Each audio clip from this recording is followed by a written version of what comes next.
Yo, ahead. hello, welcome to the Binge Report on Binge Rampage. That is Justin Olimpedo. And that is Kyle Mocha. And this is Mr. Zachary Storman. And welcome everybody live here in the chat and everybody listening in the future to another episode of the Binge Report. On our first episode, we were a bit long in the tooth, as they say. We went a little long. Yes. Not to immediately I make wish it my longer. teeth were longer. Would you speak more if you were long in the tooth? I feel like being long in the tooth makes you speak less. If you had long teeth, if your teeth were like rabbit teeth, I feel like I would just wind up like chewing on my chin too If much. I had really long Probably. teeth, I'd sound like, I wouldn't like I that. want to suck your blood. Yeah, but as you can see right now, we like to ramble on a little bit. And, the first episode was a getting to know us episode. If you want to hear more about us and our history I watching had movies never met these guys and before TV, the first time. yep, that was our first time ever being in a room together. You can go back and watch episode 1, and I highly recommend you do, especially if you're fans of the Ty West films X and Pearl, where we went into a lot of depth on those. We're going to be switching it up, the format. We're going to pretty much jump right into the movie that we're reviewing from now on, and then afterwards we're going to be talking about some trailers that we're excited for movies that are coming out. But first and foremost, we want to thank everybody for joining in, everybody that's in the chat. What's up, guys? Welcome. Thank you very much for being here. Big ups to chat. Big ups to the chat. Make sure you hit subscribe, like, share, hit the bell so you get notified. All of those things that you know to do already. Go Please outside, get them Hello, slam, done. Mr. slam the Rampage. doors on your Oh, we car. have Mr. Rampage is here. Okay. All right, we best be on our best behavior, guys. Sunday's best right here. Okay. Sunday's Hello. going to be the best. Oh yeah. Yeah. Okay. We'll talk about that later, too. We're going to talk about that. It's going to come up throughout, but I guess go birds. So before we jump into the talk on Barbarian, which was an awesome film, and if you haven't seen it, there will be spoilers in alert once we start talking about it all the way. Worst, please. please. Bratwurst? Okay. All right. I mean, you know, Liverwurst? you might know us, Mr. R. So we'll try to. Well, we won't go to the worst. But before we get into Barbarian, we're gonna talk about a thing that popped in the news today, right? Like it was this February 7th. So yesterday, yesterday. AMC theaters. Everybody knows AMC theaters. Yep.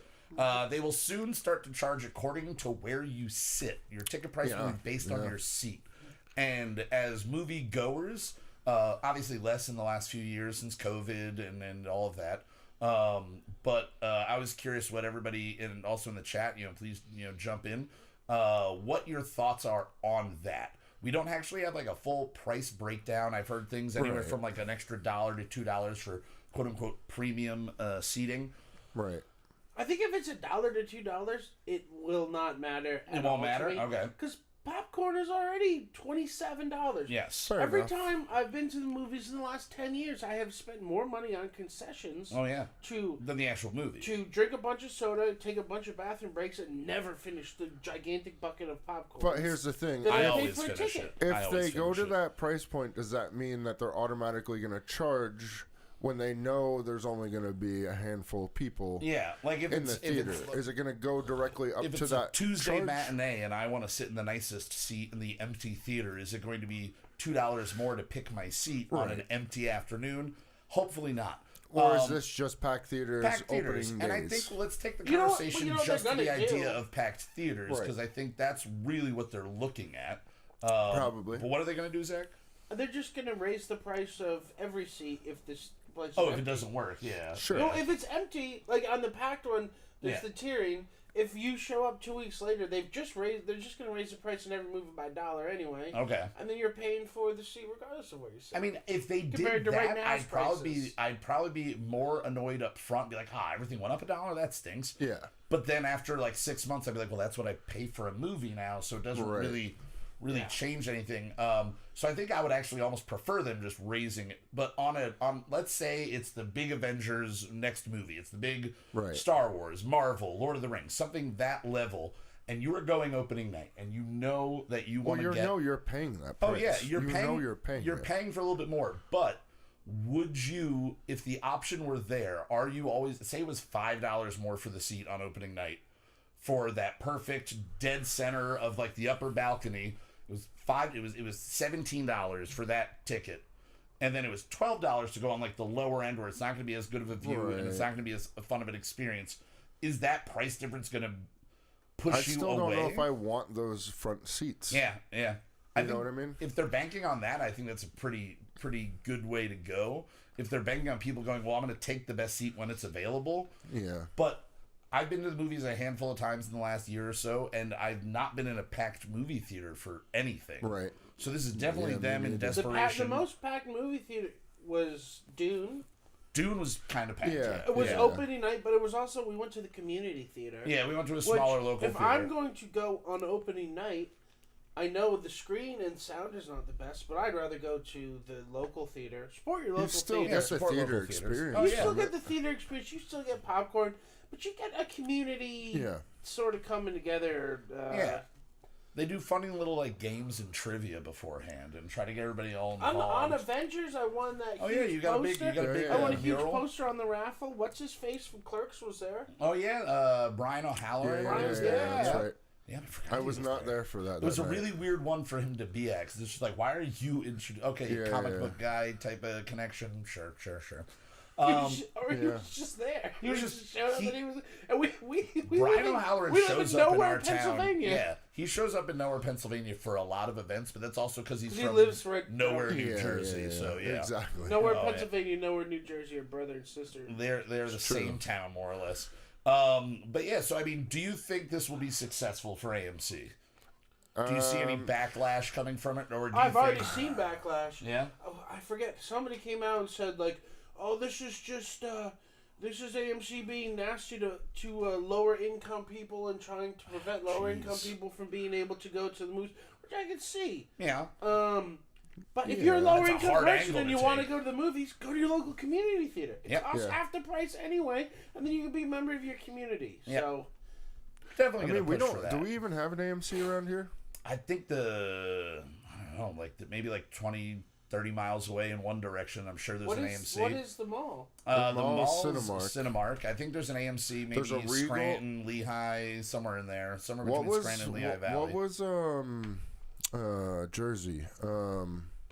Yeah, I think that's an AMC. That's an AMC? Yeah, I think that's an AMC. Yeah, you might be right. Like an IMAX. You might be right. But yeah, I think, I don't know, everybody will follow suit if it works. And all the other theaters will go with them. 100%. Yes. And if not, something like a Cinemark will be able to stand out, and their smart move would be wait and see if it works. And if it doesn't go, Cinemark, where you can pick any seat in the house for the same price. Also, they can just use that drop right there. That was pretty good. Yeah. Just can you do me a big favor? Yeah, what's up? Can you turn my headphones down a bit? Okay. I cannot turn your headphones down. You can turn everybody's very headphones loud. down. Yeah, I can do with a little bit of less of all of us in our ears. Yeah. Hopefully you at home are not thinking that. So you have control over your own volume at home. I don't. I don't have control over this at all. Justin's controlling my volume. Control. Everything I hear, everything I see, everything I do. I say, Daddy, can I have some more volume, please? Oh, you always got to ask Daddy for the volume. All right, so yeah, I think it could work for him. I don't love the idea, but I will say if that premium seat is open and it's only $1 or $2 more, I'm hopping on it immediately. Yeah, for sure. Are they doing this to just remind us all that AMC still exists? I think that's a big thing. After the whole Yep. stock thing and the whatever. We're still here. Hey, we're still overcharging you. But you know what? It's them fighting to get everybody that's going to just watch movies on streaming back to the movie theater, and so throwing their name into the news is a way for people to go like, it's hard to get away from streaming in the comfortability of your own home. We could do a whole 2-hour show just on that. Yeah. But basically, I know if I have the choice to sit home, I can sit on my couch and do whatever I want, pause the movie whenever I want. Yeah. Yep. Don't catch me in the movie theater. Yep. I'm good. I mean, there is something about the theater experience. Yes. But at the end of the day, especially when you have, like we're going to be talking about later, companies like Paramount putting out movies, it's probably going to show up on their streaming site. Yeah, oh, definitely. You know what I mean? Yeah, and it's really for the physical businesses of the movie theaters, because they have no claim to the actual movie. They are in a snack selling business. They have rooms with giant TVs, and they sell snacks. Yes. That's what they do. Well, that's what they have to do because of the breakdown of how much they actually make. So that makes sense that they're going to try to make a little bit more off of the movies now. and then not have to adjust the snack price any more than it already is absurdly Well, high. everything has gone up, and you know what? If ticket prices, if they've kept it, and you know, from us going to Cinemark, they haven't really gone up that much. So I mean, electric's gone up. I'm sure the fees Yeah, for gas them has getting been going up and everything to down. them. Eggs cost, $88 So for if it's one a egg. couple I can't go to the dollars theater more. without my hard-boiled eggs. Yeah, how am I supposed to enjoy a movie without hard-boiled It's like a eggs? dozen hard-boiled eggs. I love the hard-boiled eggs at the movie theater, and everyone around me appreciates the scent. Yeah, you have to pay extra if you bring hard-boiled eggs to the theater If they because you have give- to buy the adjacent seats next Yes, to you. yep. It's like being a fat guy on an airline. You got to buy that extra seat. There's shells Bastards. everywhere. But speaking If of, it's $5, Yeah. I'm not into it. you're not into it. All But right. if it's a couple bucks, $5 you can sit in the front with the poor people. I'll just sit home. They just start selling floor space for a quarter. Like standing room. Yeah, standing room only. Oh, Yeah, I got pit I got seats. pit We got seats. orchestra pit seats for this one. Yeah. Oh, dude, it's gonna be great. We're gonna be thrashing down there. She's just like literally a good transition here. Barbaric activity happening, and then everybody up top on the mezzanine looking down with their goggles, just be like, look at those. Look at the pools look at the fighting surfs. again. Throw a Snicker at them. Oh. Yes. But yeah, for the movie that we're talking about tonight, Barbarian, none of us saw it in theaters. Nope. Did it go? I didn't do this research. Did it go to theaters? Like, it did well in theaters? 'Cause that's when it first started, like, kind of popping up. That was one of the first movies to do well. in Okay. theaters. Especially, like, for it being something that wasn't expected from a director that, let's say, if you had told me he was making a horror movie, I would have just been like, Zach Cregger's making a horror movie? Okay, he's just trying to be it Jordan. Did $45 million at the Jordan box Peele. office Yeah, that's amazing. on for him. a Yeah, $4.5 million budget. Yeah, I heard. Well, just to start talking about it, I heard about this movie $3.9 million probably on in its like debut. October, November was when it first started. Like, I started seeing the images pop up everywhere, and immediately, one thing that I love in a good horror movie is the cover of, like, the artwork is going to draw people in, Sure. and make people question things, and just that shot, which we'll get to. But that shot of the door in the basement being opened, Yeah. and just the bright blood red, Yeah, like the it's- background it and- almost and her looked like an standing Alkaline on top of Trio it. album cover, like Yeah, very and much then so. in that, I guess nowadays it's more or less the Stranger Things font, but it's the Choose Your Own Adventure novel book font from like Yeah. back in the 70s. Yeah. Um, Yeah, I have it on the screen. That's the yeah, actual logo. Yeah, and it so like that was so eye grabbing to me that I didn't notice Zach, and it's either Kreger or Krieger. I can never remember how he Kreger's. Oh, well, it has an S on it, right? Yeah. Kreger's can't be choosers is a person I know. And No, there's no S on it. It's there's just no S, Kreger. just Oh, Kreger. yeah. All right. So, All right. I'm sorry. Yeah. Kreger. No, we're going to go with Kreger's. But We're changing his name. Good old Kreger's over there. Kriegers. Kriegers. The second that I don't think I knew about the movie, I had seen the images, and I didn't notice his name on there. And then Justin, you pointed it out to me that it was Zach Kreger, and I'm just like, why is that name familiar? And you're like, it's the guy from The Whitest Kids You Know. Yeah. And I was like, so this is just like in my head immediately. I'm like, oh, okay, so Jordan Peele got big doing horror, and he went, can I do some of that as well? But it makes sense, just the way with Jordan Peele's movies, that it makes sense that his humor is written into that, and then the horror around it just builds. Yeah. And the intensity builds based on the situation. But Now, the if you're dialogue is funny, and this movie has that. Yeah, and I think it's casted really well. Oh, I mean, Justin Long plays that character very well. Perfectly. Well, he's played it so many times. Yeah. and- Well, we have to get into it. So, the trailer. Yes. There. I didn't know Justin Long was in this movie Yeah. until I saw the movie.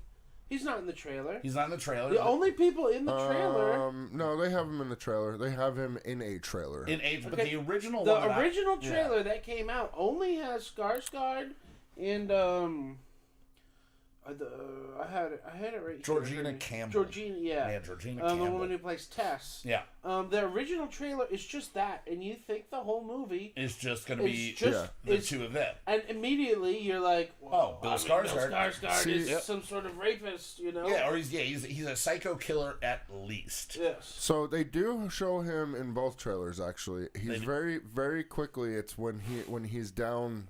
Looking around. Okay. Before we get into that, when he's looking at his extra square footage. Yeah. Oh. You know what I mean? I didn't even notice it was Justin Long. Yeah. So it's just done quick. You know, but his name was the first name I saw attached to it after it came out and after it started getting a lot of notoriety. And Justin Long has been a guy that's been doing horror movies. From Hell, he was great in. I mean, the last 15, 20 years, he's probably done better horror movies than he has done comedy, hands down. Sure. Except for Strange Wilderness, dude. Well, and most of these are after that. Strange Wilderness is great. I mean, I all the way back to Galaxy Quest with him. That was my brother Kurt actually did a bunch of auditions with Justin Long's brother in New York because they were both the same height, same build, and they would always go for the same roles. Right. And then I found out about Galaxy Quest when my brother was like, hey, my friend's little brother got this role in a movie. You should watch it. It's starring the guy from Home Improvement, and it's going to be about Star Trek. And I was like, wait, what? Tim Allen in a Star Trek movie? Sign me up. And then Justin Long's character in that is phenomenal, and then his career trajectory from there, doing all of the Acceptance. Accepted is that's one. when I first really knew who Justin Long was. And then he started breaking into just other. He was in Dodgeball. Did you do Waiting before Accepted? Waiting's around the same time. That's that's all the Justin Long era. It's 2002 to 2006 was when he was popping out and he was at least a member of a good cast in comedies. Right. But so that was the first name I saw attached to this. I didn't realize Skarsgård was in it until I didn't realize it was him in the trailer when I first saw it because he just looks so just normal and he doesn't have clown makeup on. And he's not standing next to his dad or his brother, which really helps define who he is. Right. But yeah, so the trailer definitely throws you for a loop for what the movie is going to be. Yeah. Well, when I first saw that, I remember. I think I showed you guys early on. I was like, "This fucking movie looks crazy." Oh yeah.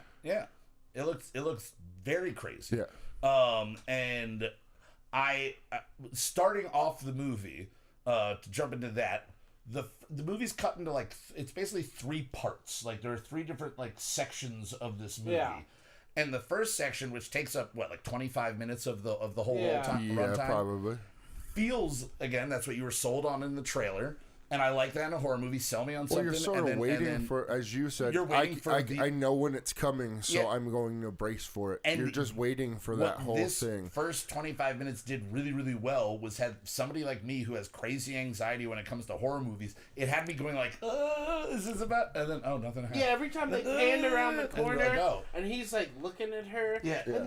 They did that so well where they made. I mean, he was. Bill Skarsgård's character is a little creepy. Yeah, for sure. On Tess, he is. Yes.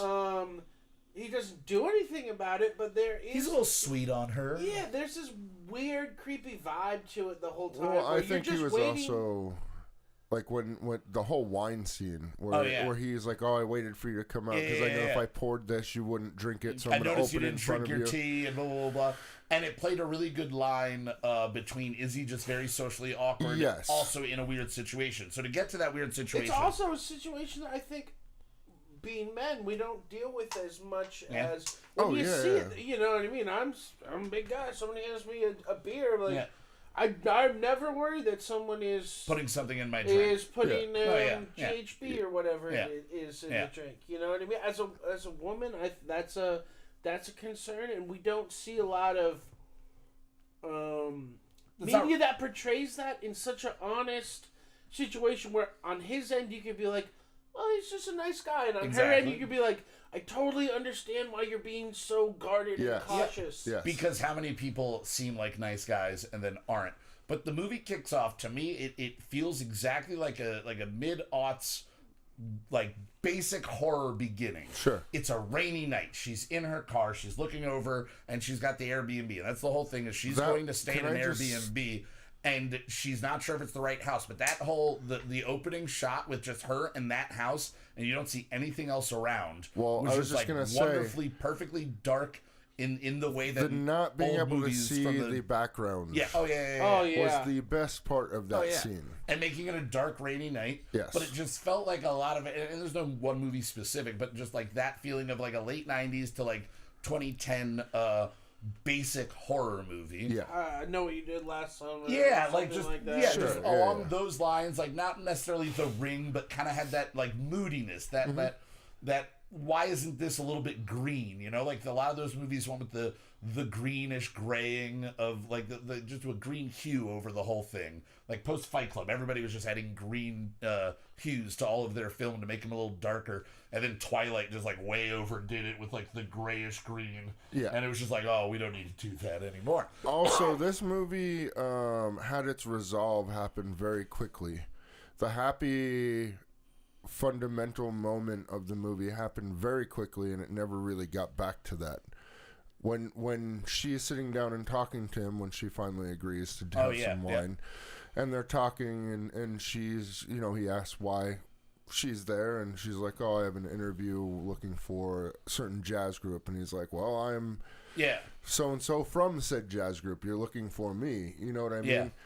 And it has that resolve to the movie very quick. There's this happy, very light, carefree moment that it never really gets back to. So for me, and just in case anybody is listening and has not seen it, she's supposed to be going to this Airbnb. She can't get in because there's no key. It winds up Bill Skarsgård is already staying there. Yeah. And then she goes in, and because there's nowhere else for her to be able to stay, that she winds up staying the night, and then that's where all like the creepiness level comes in.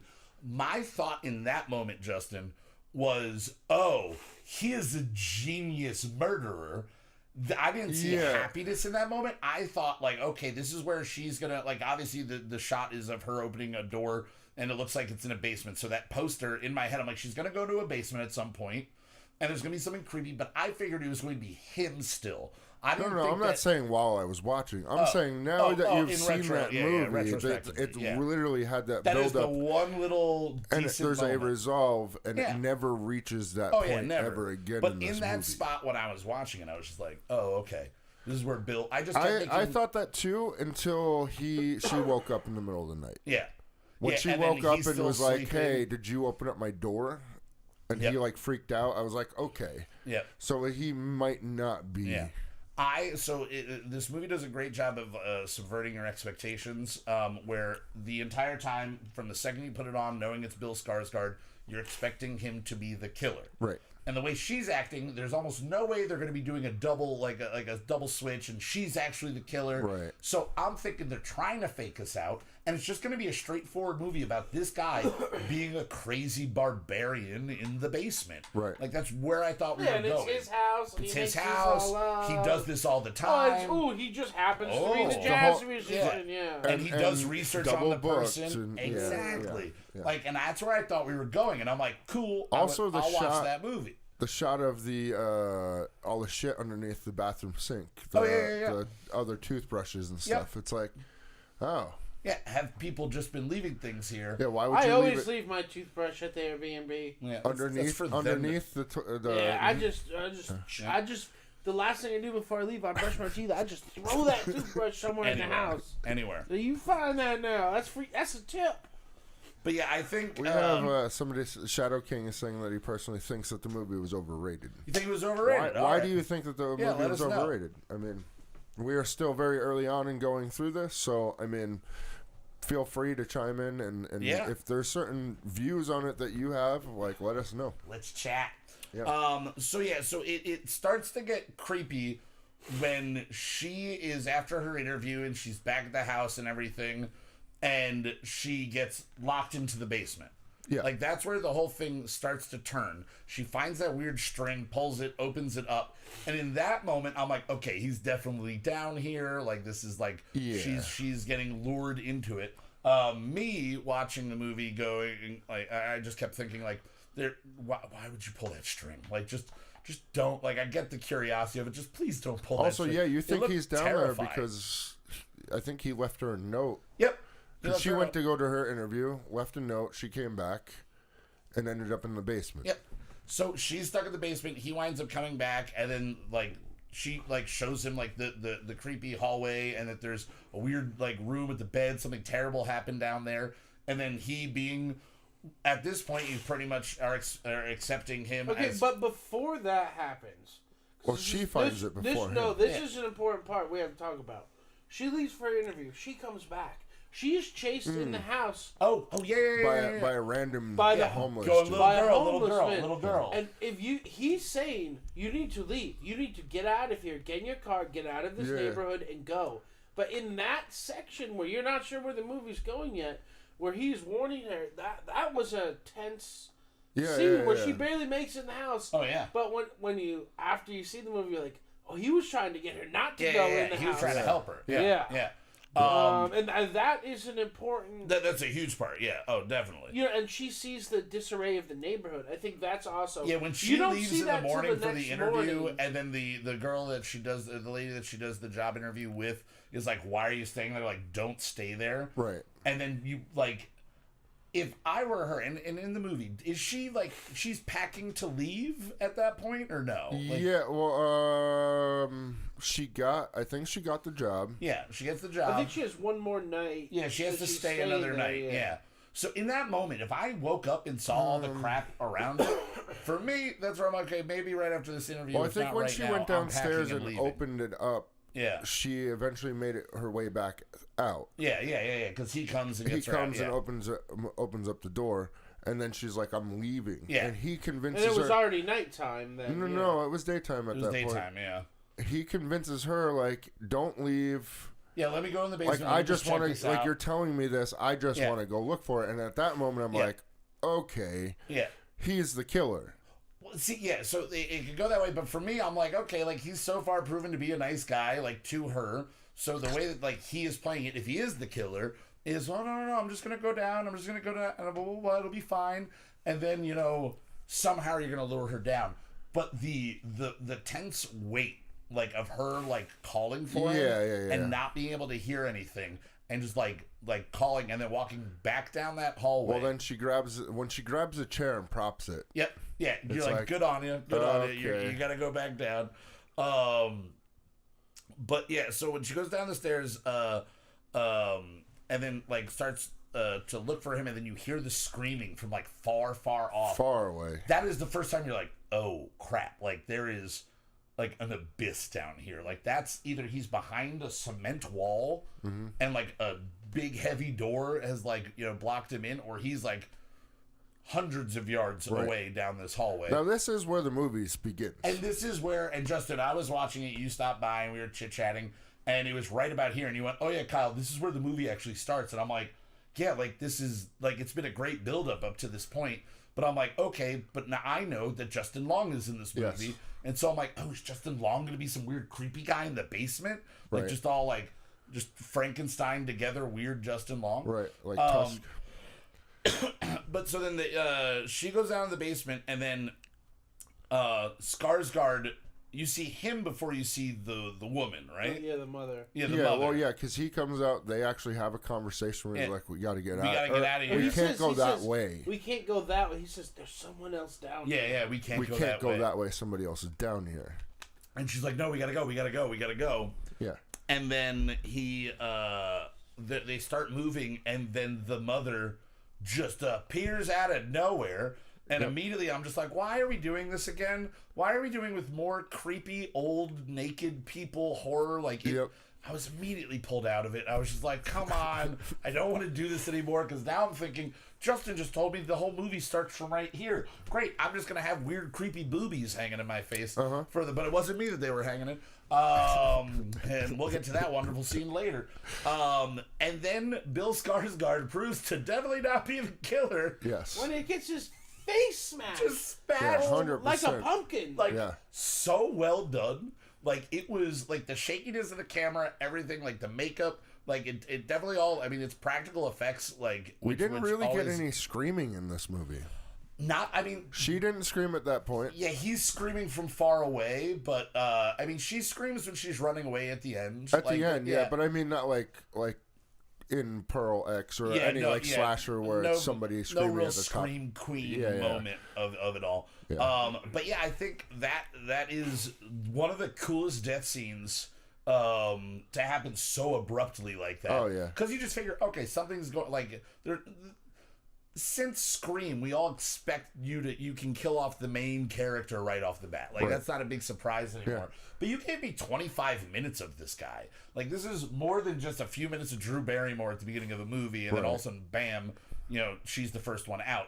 This is, like, just full-blown smash his head against a wall. Yep. He's done. That's it. And then hard cut to Justin Long driving down the PCH, doing a Corky Romano impersonation, basically. Yeah. The fact that it wasn't Take on Me made me really, really annoyed. I was like, if this had just been him, but yeah, just going right down Pacific Coast, just going not a care in the world until all of a sudden his entire world crumbles around him because he's getting Me Too'd. And from when it switched to that, I was watching with a friend of mine. And as soon as Skarsgård's head gets smashed and it cuts to black, they said to me like, "Well, that was the intro." Yeah. And then there's the splash screen. There's the title screen. Yep. And I'm just like, "What? Yeah. What?" And it's 30 minutes into a movie almost. Yeah. It's the most jarring. Yeah. And the I think they actually give you the title screen twice. Okay. When she's first going into the building, Barbarian comes up. Okay. And then when it switches over to him, I think it goes to title screen again. Okay. I believe. Okay. Yeah, that change was great. I was like laughing very loudly at that moment because I was like, it was such a brutal murder, and then cut to this idiot in the car. But the way that Justin Long throughout the entire movie, and one thing that I'll give it to him. Pretty much in any movie, he dedicates to the role. Yes. He is a good actor. He's a goofy actor. He can be cornball. He can be, like, he's done plenty of Kevin Smith movies playing, like, the gay adult film star. Yeah. And it's just such a funny character. But he's not playing anything for laughs. And then he gets laughs. Like, even in Dodgeball, like, he's, like, getting hit in the head with the wrenches and everything. And he is so earnestly, like, just trying. And he's kept that since like day one with Galaxy Quest and all of his roles. So the fact that he gets to play a douchebag guy who's being accused of something, and you don't know whether like or sexual not misconduct. anything happened. But in the call, they straight up say, they're like, did he say? They're like, did she say that like I raped her? And they're like, that's what she's saying. Yes. And then he like goes off on her. And so like he just goes off.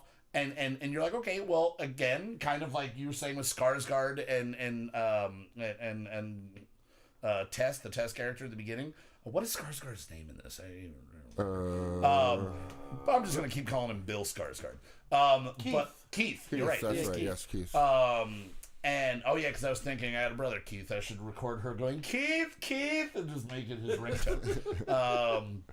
But it's a very in the way that the wine scene happened, where you're like, okay, like we don't know who to trust in this situation. Well, like, then you get that great club scene. Well, we'll get to that. Yeah. But in the where he is flipping out about being wrongfully accused of something. And then being totally canceled. Like everything, lost his job. Lost his job. Lost his lawyer. His lawyer, his money, his financier, everybody. Everybody's dropping him, which is a very real and true to life thing that has happened sadly too many times in the world. Right. But in that argument of whenever somebody gets Me Too'd, it's like, okay, well, like what side of the argument is true? What side is false? Like you have to listen and like court of public opinion be what it is, but there is still going to be like an actual, there should be a judgment on this at some point. Like if you go to court, there'll be a judgment on it. Right. And he plays it exactly how you would, no matter what, if you were rightfully accused or wrongfully accused. And then he just keeps that terrible demeanor of who he is through the rest of the movie. End of the movie. To the end of all the horrific one of my things favorite he goes scenes. through. Oh yeah, it's so great. So I have to give him the big ups, the props on that one. For really like just sticking to that character. Yeah. And then to jump ahead a little bit, and we'll get back to it. There is that scene then when he is in Detroit talking to his friend in the club. Yeah, because eventually you know, he goes, like we were saying, it starts with him finding all that stuff out, going to see his finance. And now he's got to liquidate some assets, so he's going to go back to Detroit. So it turns out that he owns the house. Airbnb. Yeah. So he's in Detroit, meets up with a buddy, and basically admits is that Kreger? Is that him in that role? Yeah, that is Kreger, right? Yep. Yeah. And yeah, he's basically like, well, man, like you can talk to me. I've read everything in the newspapers and whatnot, but like, what really happened? And he's like, yeah, you know, like we did. I mean, she was a little standoffish at first, and you're just What like, did he say? He said, yeah, she took some convincing, yes. but she came around. Yeah. And It's at that moment, you're like, oh, I hope you're the next one murdered, really quickly. But it was like, up until that moment, you don't know if he's wrongfully or rightfully accused, and then he just gives it to you, and you're like, oh, you suck. Like, but again, there's an old line from an Orson Welles movie called The Third Man. A person doesn't change just because you found out more. He played that character exactly the same, whether he was, again, innocent or guilty. And then when you find sort of out, sucks because when you know, like, it goes to the great character development in such a short time. Because going forward, when he's just trying to figure out, and once he finds out about the basement and he's doing the square footage thing, it's one of the funniest... stupidest things in the world. So to get to that, he gets to the house, he realizes that somebody's stuff is still there, calls the agency. And you see her car. And then her bag, her computer, everything like that. Honestly, him trying to log into the computer point, scene was great. Did you assume Tess was dead? I assumed Tess was dead, and we're never going to see anybody from the first half of this movie. Except the mother. No, I thought we were going to see her. I just thought we were going to see her, like, mangled. Or, you know, you have no idea. Not knowing what's going to happen to these. I have no idea. Because so far you've seen one person be brutally murdered. Yeah. But and at this point, you've seen the creepy room. Well, you saw the room with the camera. You've seen the creepy room with the camera. But have you seen the breastfeeding instructional area? That's not until he's tape measuring the whole place. So him finding out that he has a basement. And then Googling how much, if you can include that in the square footage. If you can include it in the square footage, and he's like, you know, then he sees like a subtext to it, like can be technically considered square footage, just not livable space or something. Yeah. So he's like, all right. Oh, and then first off, Zach, you would know this better than me, maybe better than anybody in the room. What is the longest tape measure that there is? That's like a handheld one. Well, for the size that he has in his hand, that's like 50, 100 feet. No, 50? like between 12 and 20. Oh, okay, so it's small. Okay, my good big handheld tape measure is 25. Okay, and 100-foot tape measure is about this big. So how when he's just like going, he's measuring, he's like, oh my gosh, this just keeps going. It is. In that moment, I went, oh yeah, this is written by the whitest kid. It's obviously way longer than a handheld tape measure that you could feasibly be. Yes. And then even at the end when Tess runs over and it's all mangled and everything, you're like, that's like a lot of tape right there that she's like stepping on. I mean, to be fair, you do see him pick it up and move it every once in a while. A couple of times. But the he's scene just like, when he wow, and he's trying to do the math. When he's walking through and he hits the cages and he's like, what the hell is going on in this room? Like, but he just keeps going. Keeps going. It does not. He's moving the bed. He goes around the camera. He sits on the bed. This is the wet bed. He's like, ooh, and you're like, oh wait, no, now it's wet. Like we know it's wet now. But he is such an enjoyable idiot. Like he's just. And you know because you're rooting for him to be an idiot. Because idiots in these movies always have to die. So you're like, the dumber you are, the more stoked I'm gonna be when this thing kills you. And we just established that you're a terrible person. Yes. Just and you know there and we get to it a little bit at the end where there's a little bit of like, you know, maybe I'm learning a lesson. I mean, there's been horror movies where like terrible people die. Yeah. But I think this is the first that I can really recall that set up this just hateable character where you... Feast does that really well, but that's also a horror comedy. Okay, yeah. I don't think Henry Rollins is in it. It takes place in a bar in like Arizona, out in the middle of the desert somewhere. But it's like these... It's almost like Tremors, but they're like above ground. Yeah. And in the very beginning, the first 5 seconds of the movie... Well, the first 5 minutes of the movie, the hero... comes through the door and they're like, who the hell are you? He's like, I'm the guy that's going to save your ass, and then immediately gets eaten. Yeah. So you like everybody is so entrapped that everybody's just this miserable, nasty like person that's in this bar, and they're just all trying to survive. But the way that they set up the characters and that, it's like that sounds like it's Hateful Eight meets From Dusk Till Dawn. Yeah, sort of. It's a great film. Okay, they made 3 of them. Really? Yeah. Okay, never heard of them. I'll definitely have to. Yeah. Maybe I thought they were Feist documentaries, and I didn't want to know that much about the band. Anyway, getting back into... Yeah. It's a woman. Yeah. Not a band. It's a band to me. She's part of Broken Social Scene, one of the greatest Canadian bands of all time. I know all that. Anyway. She sang backup on F the Pain Away by Peaches. Uh-huh. Mm-hmm. Yeah. Mm-hmm. Okay, so yeah, this movie. I mean, I can make a documentary about Feist, I guess. A 3-part documentary. Yeah, sure. But yeah, so well, leading up to that, so now we're already in the measuring part. Yeah, we're in the measuring. Like, so he notices that there's like a lit doorway. Yep. So he starts calling out, and he walks in. Hello. And you get this lovely scene from our background here, now. which dirty.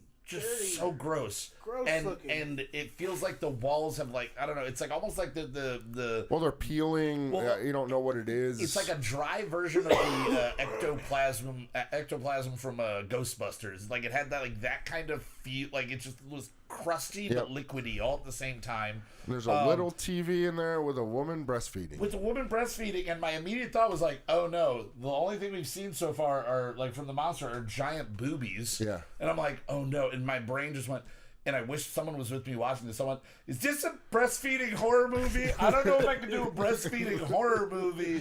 And I was like, oh, and I just made the note of just like, please, like, why are we doing this? Like, why? I cannot handle this.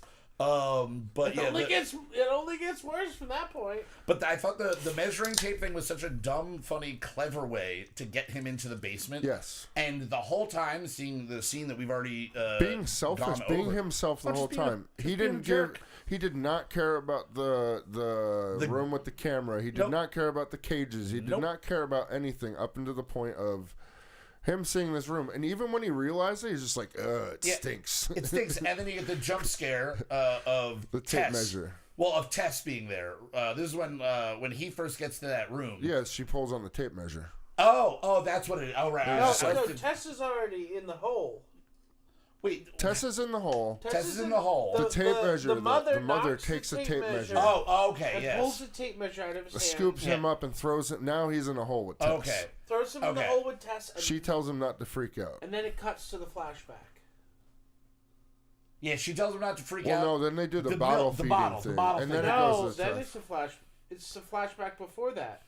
Oh, I was pretty sure it was the bottle first. Yeah, the whole bottle thing first. The bottle, and she just wants to feed you. She just wants you to drink. She wants you to be her baby. Yeah, like don't freak out, don't yell. She just wants you to be her baby. Yes. And then cut to part 3 of the movie. Now, this says that's after the flashback where Tess explains that she wants him to be the baby.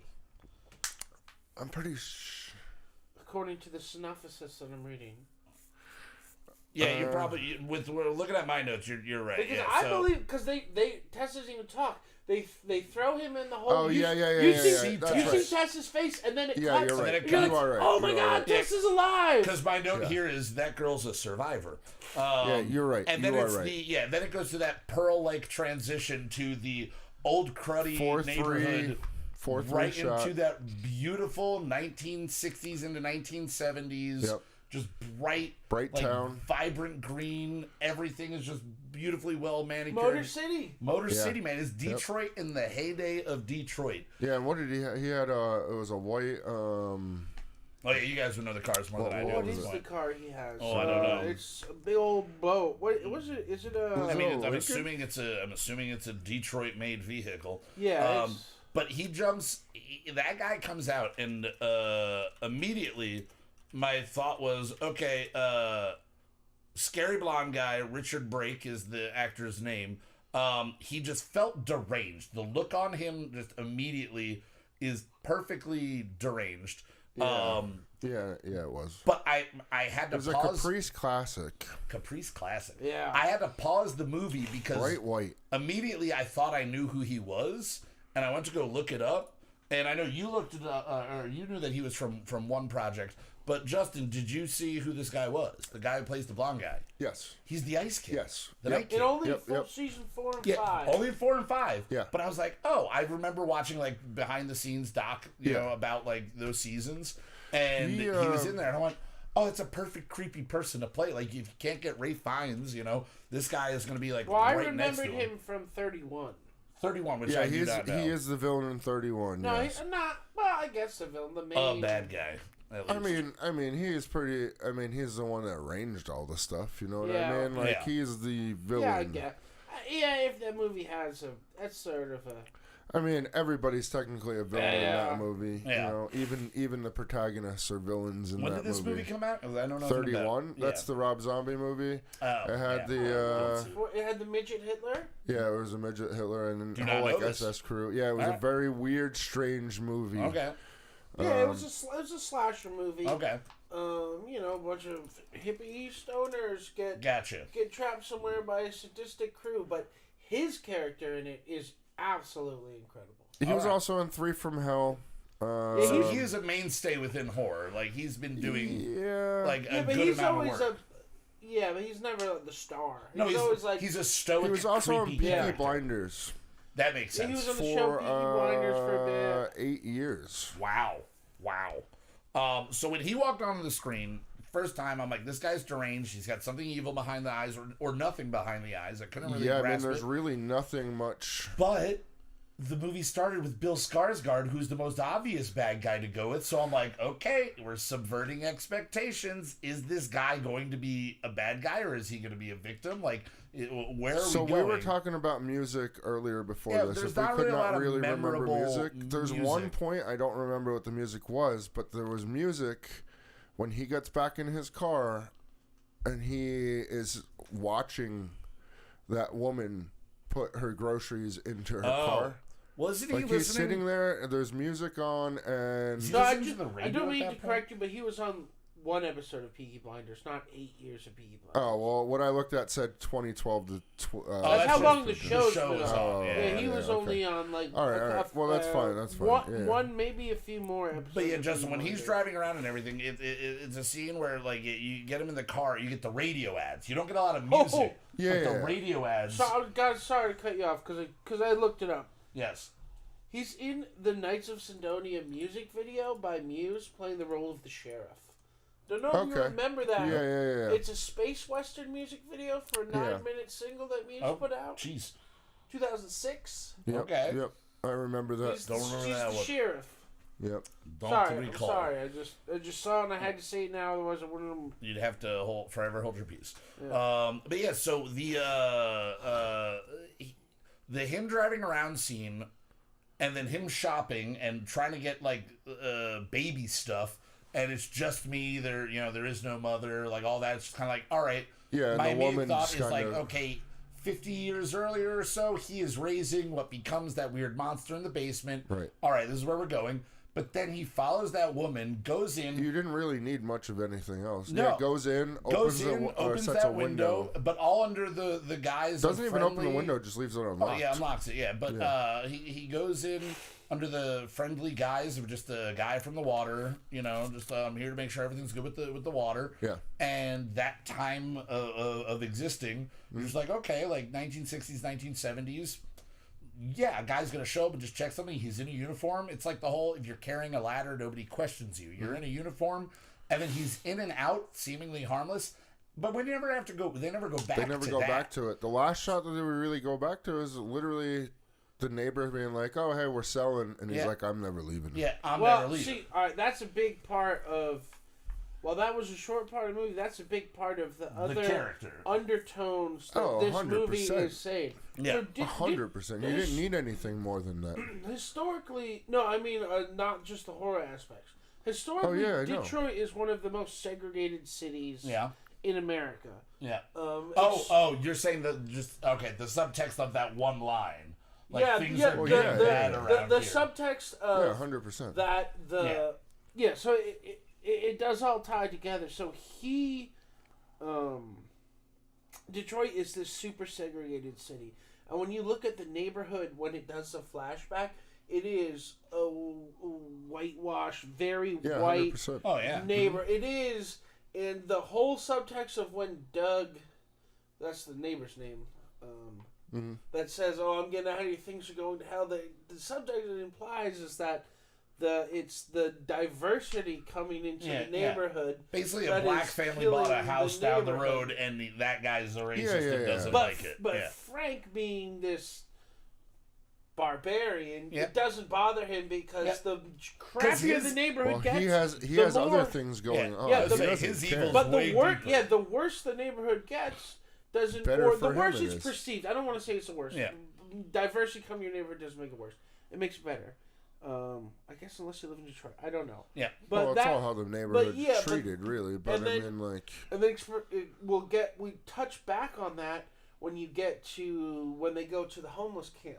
Yeah. Later. Well, also when she goes for her interview, we didn't talk about that. No, we did talk about the lady said like that's not a good part of I know, town. but when I was saying the best thing about that opening shot was not seeing the background is when you go to daytime and she actually walks outside and they pan out and it's just graffiti destroyed. The only thing that's nice is that house. Is that one piece of property? Yeah. That's literally the only thing that's left standing that doesn't have a massive amount of destruction on it. Yeah, now the third segment of this movie that taking place in, again, either late 60s or early 70s isn't very long, but it does a really, really good job. No, it doesn't need more than that. It's very impactful. It's a palate cleanser from like both times it changes, to the Justin Long part and then to the 1960s part. Yep. It is a very quick, very weird juxtaposition to the last thing you just saw, right?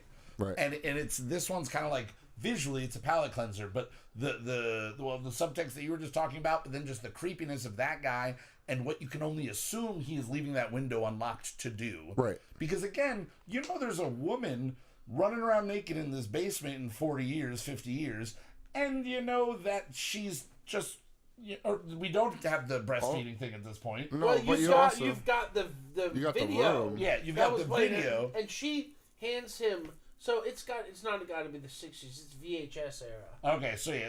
Well, he's recording though. It'd be the 80s. You find Yeah, out No, it's the video of the breastfeeding. Oh yeah. That Justin Long sees before the tape measure gets pulled.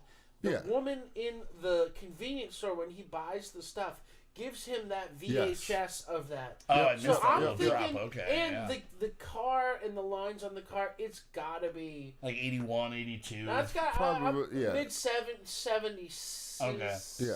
5, 76. Oh, something like that. Yeah, I would say Something later like that. 70s. Yeah.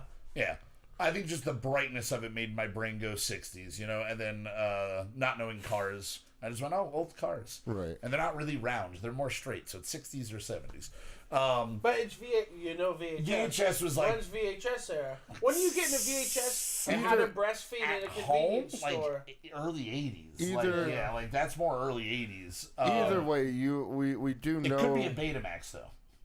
Could be. It could be. No, they show well, that could be. When they show everything that she's filmed, they are clearly tall boys. Yeah. Well, what I was going to say is you don't need a lot of information. You saw him stalking this woman going into the house, and we saw a room downstairs with a camera and a bed and other things. At that moment, are you thinking this guy kidnaps women, has his way with them, and then murders them? I thought it was more of just a torture thing, not necessarily Okay. You know what I mean? I guess putting two and two together with a bed and a video camera, but I thought it was more of a torture. There is blood and stuff all over the walls. At this point, I'm like, so far, all of the things I thought were going to happen in this movie have not happened. So, which is something I like because when I think I can guess the movie, it pulls me out of the movie. So this kept me. I'm like, oh crap! Like, what is gonna happen next? He walks back into the house. Yep. That's the last scene from that flashback. Well, he goes down the stairs. He goes downstairs. So I like, they must have spent a bunch of money on it.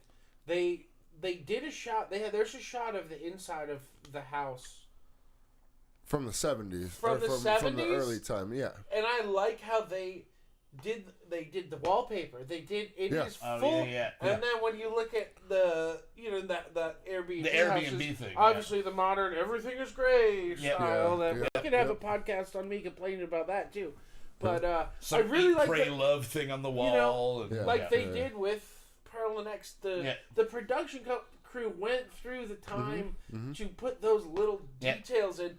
And, like, you know what I mean? For A 1 second scene of seeing 70s wallpaper just brought me into that world and made it more believable to me. Yeah, well, even the layout was a little bit different. Things weren't in the same, like, where you would normally put things. Well, yeah, because you would also, I mean, just, you got to think when Justin Long or whoever, his character, whoever wound up getting that, quote unquote, you might own it, but it's his house, like, whoever, when he became the owner of the house, obviously went and made it a floor plan that was more suitable for somebody that's just staying here for a couple of days and maybe someone sleeping on the couch and stuff. Exactly. So if you take an old Sears and Roebuck style house like that, looks like you ordered it in a catalog, it showed up for $8,000, and you and your buddy Phil put it together over a weekend. You know, like that's basically what half the houses in our town and around here. The real question is, when they modernized that house for Airbnb, there was a whole team of contractors in there that did not go in the basement. That did not go into that weird room in the basement because it was sealed off, and the basement doesn't really look updated. Yeah, I don't think they really had to be in the basement. You got to put in a new water heater, or you know. But they didn't notice that door, or you could very easily. I mean, it could have been blocked off, or it hadn't been opened in a long enough time. You know that I don't know. There's reasons that they would maybe not have noticed it. But also, you're getting paid hourly. You're just like, I'm doing my job and I'm leaving. Or the other big question is, how did Frank dig those tunnels? Oh, yeah. What did he do with all the extra dirt? Yeah. I don't know. Or we don't ever go that far. I mean, we go to another for all chamber. You know, that could be like leftover from like Underground Railroad days, and he just modified them. Could be. Like that very well could be. It's far enough north. Were they close. in Detroit? Yeah, because they were trying to get to Canada to go to Canada. Like, a lot of them, they were trying to get north. Yeah, but was Detroit a big town then? I don't know if it was a big town then. When I think of Underground Railroad, Detroit doesn't come to my mind, but I could be wrong. Either way, I'm not... And there were things coming through there. Close to New York City. When it comes to that, I'm not going to try and sit there and figure out how he dug the tunnels or why it was there. But it would be... It would be cool to see the building of that, and also obviously there's more tunnels that we don't ever see. I was say we don't know how much room is down there. You get about as much as Justin Long measuring it, but then it's all black and like close shots and running. So at most you get a straightaway of what, like 50 feet. Yeah, but you also have to figure. So when we go into this, there's also the second chamber where he is now at. Yeah, the old man. Yeah. So you have the whole. It cuts back to the modern time with Justin Long and Tess. Yeah, and then there's the bottle scene. There's the bottle scene. She just wants you to be her baby. Drink from it. Hanging boobies again. He refuses to drink from the bottle. Tess does. Yeah, and because she's already been taught. And you're like. How long has she been down here? Exactly. That when this creature puts a weird bottle of breast milk and she's just like, I'm so hungry. Yeah. I'm like, that. How long would it take you in that situation before you're I would say it's probably at least a week or two. Okay, I'm gonna drink it. They do say we haven't rented the property out in a few weeks. It's 2 weeks. 2 weeks. Two weeks is what I believe the official timeline. Yeah. is. But at that time, you don't know that. You don't know. It could have been an hour. It could have been a day. It Well, could at have been that time, 6 months. I didn't realize how long. Yeah. You know what I mean? It wasn't super clear to me how long had passed. I mean, he was freaking out about on the phone, and then he waits the next What day if they trash the place? Before he starts measuring all this stuff. He tries to figure out who they are and whatnot. But yeah, you have the whole bottle scene, and then he freaks out, she freaks out, and then she takes him back into the room. Which I have to say is the wild. I thought it was Skarsgård in makeup at that point. Oh, with the up close, I was like, okay. is that? Did they reuse Skarsgård for that character? No, Because in the face, it sort of looks like it. The person who plays the mother is named Matthew Patrick Davis. Oh, all right. Doesn't have a Wikipedia page. Okay. All right. So when she pulls him in, and because I had noticed it was the breastfeeding video for like a split second, but it didn't like, again, I was hoping it is not a movie about breastfeeding at this point. Right. And then I didn't connect the whole fact that was the tape that he was given in the store. The second they walk back in, and I'm like, okay, well, there's the bottle, and he won't take the bottle, and then she brings him in. I'm just like, oh no, this is going to happen. And how much do you think they wanted that shot to be the cover of the movie? Oh, probably a whole lot. Like nobody would. I don't know. It'd be a fairly even split, I think. But I think most people would still be like, as curious to see the movie as the trailer.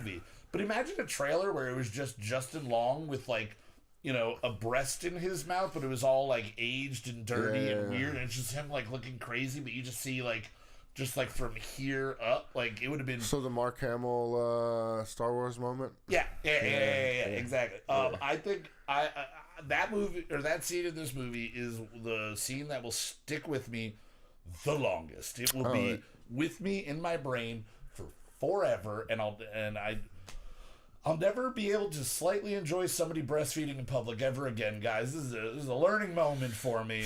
I should never have, and now I never will. It was so gross. It was so grody. It was just It was a wild scene. Super creepy. It's a wild scene. So I looked this up just to see how that is. Basically, this dude got naked. Okay. And then they applied prosthetics to him. But her nose, the mouth, and the butt is this guy's actual nose, mouth, and butt. Okay. Oh, They wow. put prosthetics on the face for the teeth and the brow, and everything, and obviously the breasts. Yeah.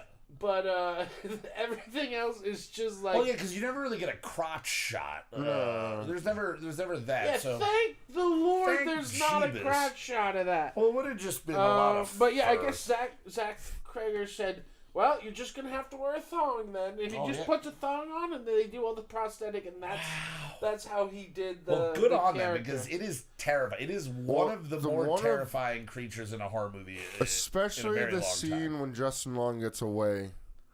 When they both get away. Oh, yeah, I think they're running separately at that point. I don't 100% remember. Is this the one, the scene where Mama all of a sudden has Spider-Man moves and just like jumps into like the shot and then just has like no, like he's running down them? when he finds the second chamber and he's like walking down and she's slowly walking into the shadow. Yeah. And she walks just barely enough that you can see her, and then she starts backing away.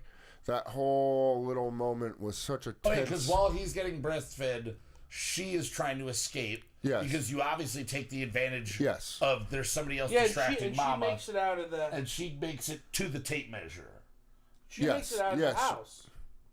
Does she get all the way out and then Yes, they go to the cops. Yeah, that's right. And the police don't believe before her. the tape measure. Yes, because she leaves him down there. She gets out and goes to the cops, and she's There's like, "Yo, one, you need to possibly get down in dead. here." Yeah. And they're like, "Yo, this is Detroit. Like, and you're messing she with has me." been in like, the pit for 2 weeks. She looks all sorts of messed up, and she's screaming that there's a monster killing people. oh yeah, because she walks down to the gas station. Yeah, and the two cops are just like, you can't even blame them. See, I think that happens a little bit further down the line, according to my notes, because I think the way it went is. So you get the breastfeeding, the tape measure, you get the weird shadow of the mom in the background, and then she gets outside. So she gets outside and it's the little girl guy. Yeah. Oh no. Okay. So that's when the little girl guy comes out, and he's like she comes out at night and like says all that, like, you got to get out of here, and she's like, no, we need to go back in, and she's trying to convince him, and then she walks. And then that's when she finds the cops, I had that wrong. Yes. Okay. So AJ confronts Frank before basically while she's going to the police. Yes. Yeah. So she runs out. He doesn't confront Frank. Well, he finds Frank. He finds Frank. He sort of confronts and in his whole character is so stupid in a sense that he thinks that he's being held prisoner down there. Yeah. Oh yeah. Like, well, we're gonna get you out. We're gonna get you out. Oh, what do you want me to get? You want that? The wildest part.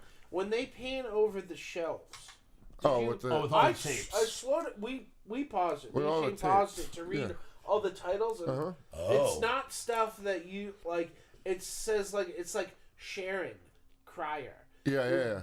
Barbara overweight. Yeah. And it is wow. the tapes labeled with all so of that makes sense when all he of the goes, women yeah, and all what the fetish, so to speak, would be of that film. Yeah, or what all the she stuff was. that he would do or what they so did. when he takes it and starts putting it in there, and he's like, "What is wrong with you? Like, you're sick. You're sick." But you're even sick. before that, when he's like, "Oh, you need something from the table?" Yeah. Okay, hold on. Also, well, what do you want? What do you want me to get? Like, his whole character is so dumb and Like, how do you not realize what's We're going on? gonna get out of here. Yeah. Well, at least I'm gonna get out of here. Yeah. Like that. Yeah. And that is a great line right there when he says, "We're gonna get out of here." Well, at least I'm going to get out of here.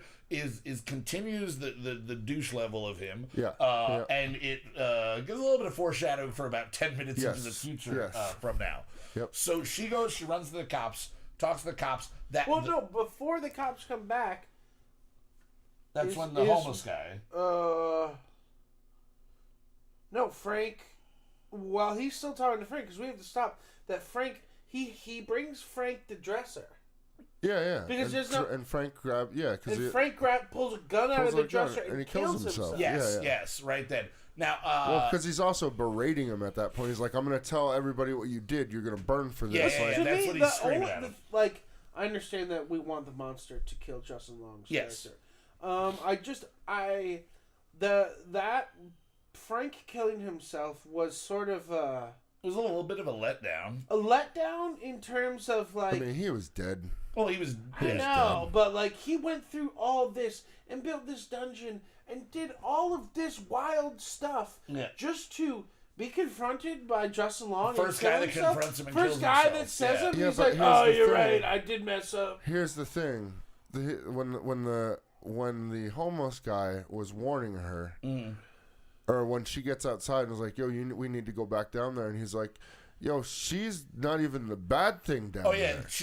That's the oh god, I wrote that down. Exactly, yeah. So we only saw Frank and one of them. Yeah, she comes out at night. Also, she's not the worst thing in there. And I was, but does he mean? Like, what does this man know? Does he mean Frank? Yeah. Or does he mean another? I don't know. Yeah, because we don't know because it could be a labyrinth of shit. And because you said the guy was in there, or he says that he's been there for like 10 or 15 years. He's been squatting where he lives. Yeah. When they're in the church, I think it is, like an old church or whatever. And she's never come in here before she burst in the wall. So he's been there for at least 15 years. So he is probably seems to be the most senior person living in that area that's not Frank and the Mama. Right. And also Frank and the Mama, good band name. Frank and the Mama. But we, so... It's, Frank Zappa and the Mothers of Invention. Yeah, that's what we Frank and the Mama. Yeah, we just shorten it. We sing songs and talk like this.